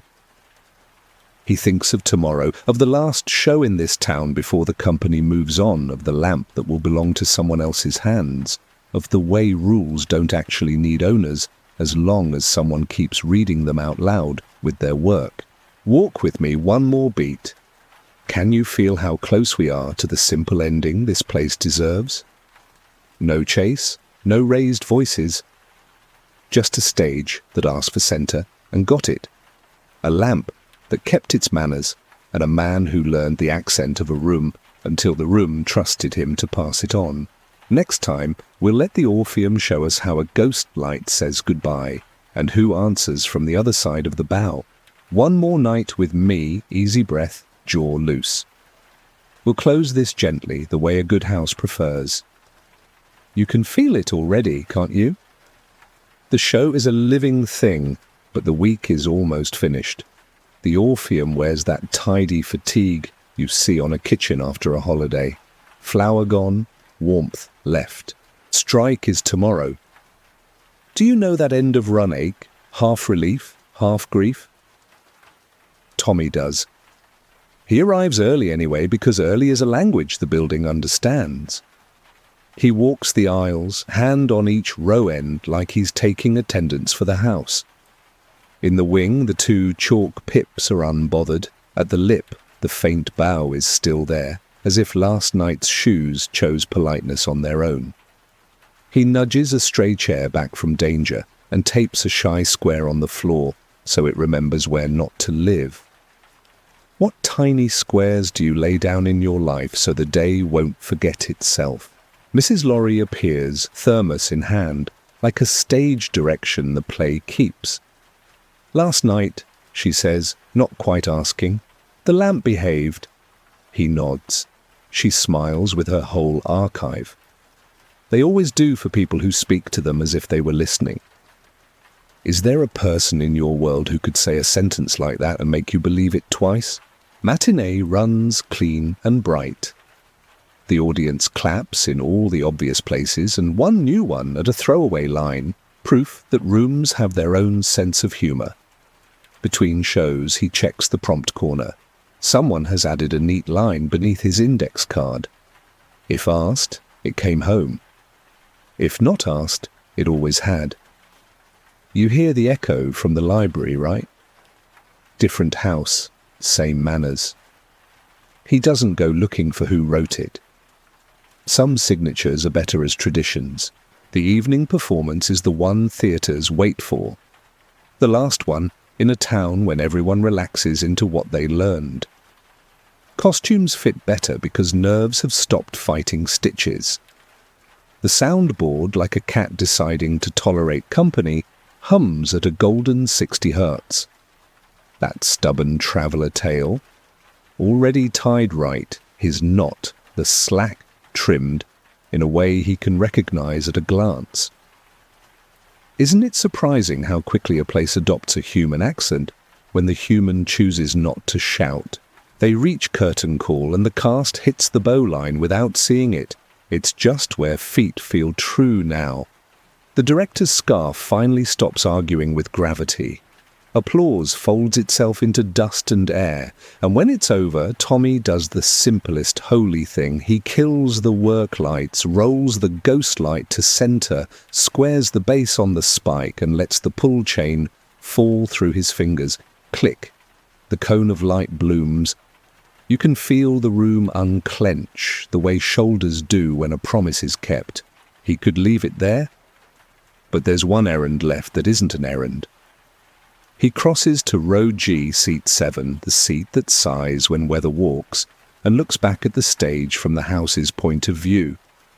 We keep it here, he says, not loudly, not for effect. Do you ever say a sentence back to a room just so you both know you heard it? The lobby empties to wet umbrellas and field trip chatter about ghosts that aren't part of this story.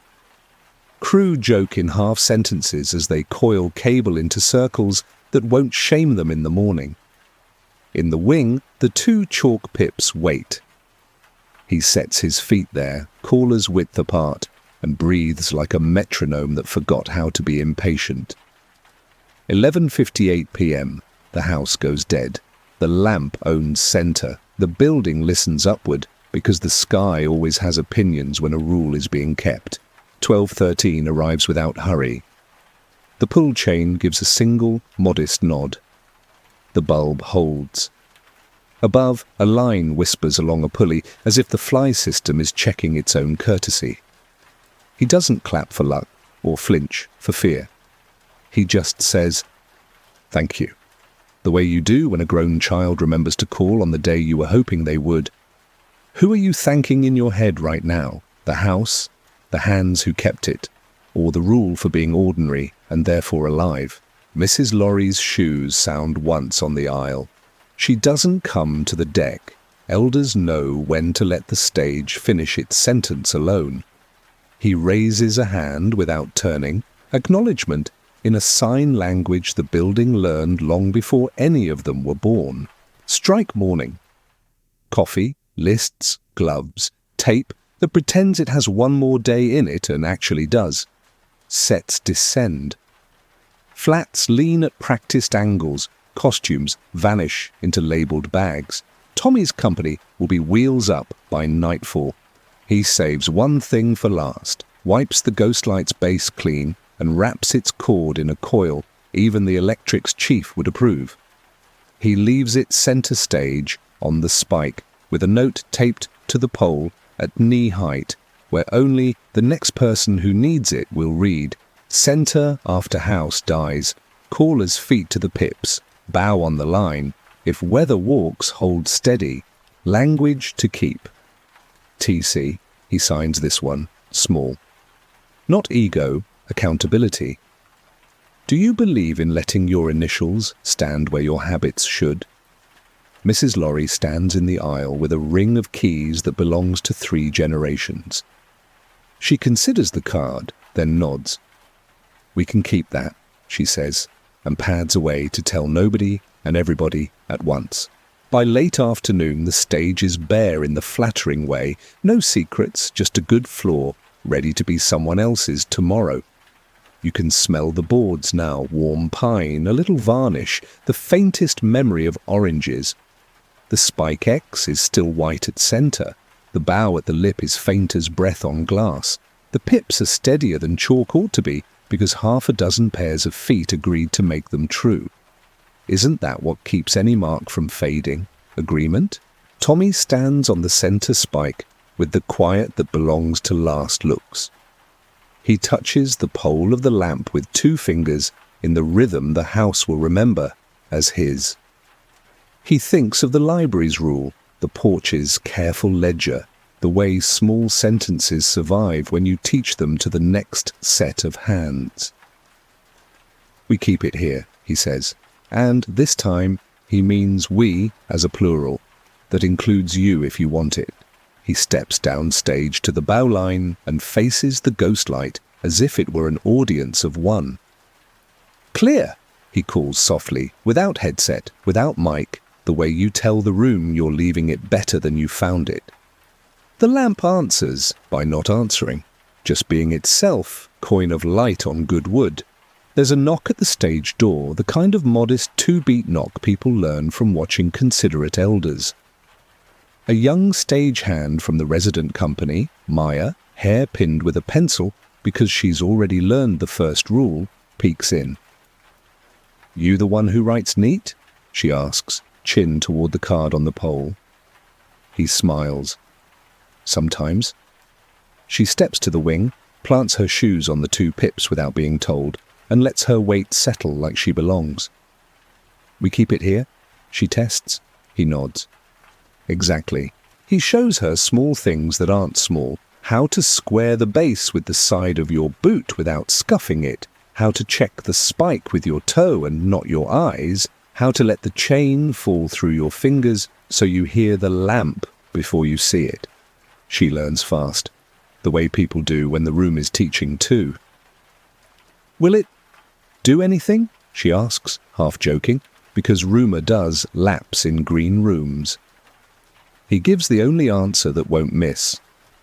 "It will make sure nothing happens that we don't want to." Doesn't that describe the best rules in your life? Departure is a trick theatres get good at. Appear, do the thing, vanish, leave no crumbs. He loads the last crate, signs the last form, zips the last duffel. The company van yawns in the alley. The grey cat audits the process and finds it acceptable. He goes back inside once more alone, not to be sentimental, but because doors deserve a proper goodbye. Centre stage, the lamp keeps its circle like a heartbeat. He stands on the spike and puts his palm on the pole.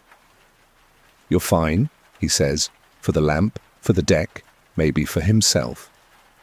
He walks to the lip, breath fogging the air a little, and looks at the bow arc that won't broom away. "You're fine too," he adds. He turns toward the wing. Maya is there, waiting without fidgeting, as if trying on the caller's shoes.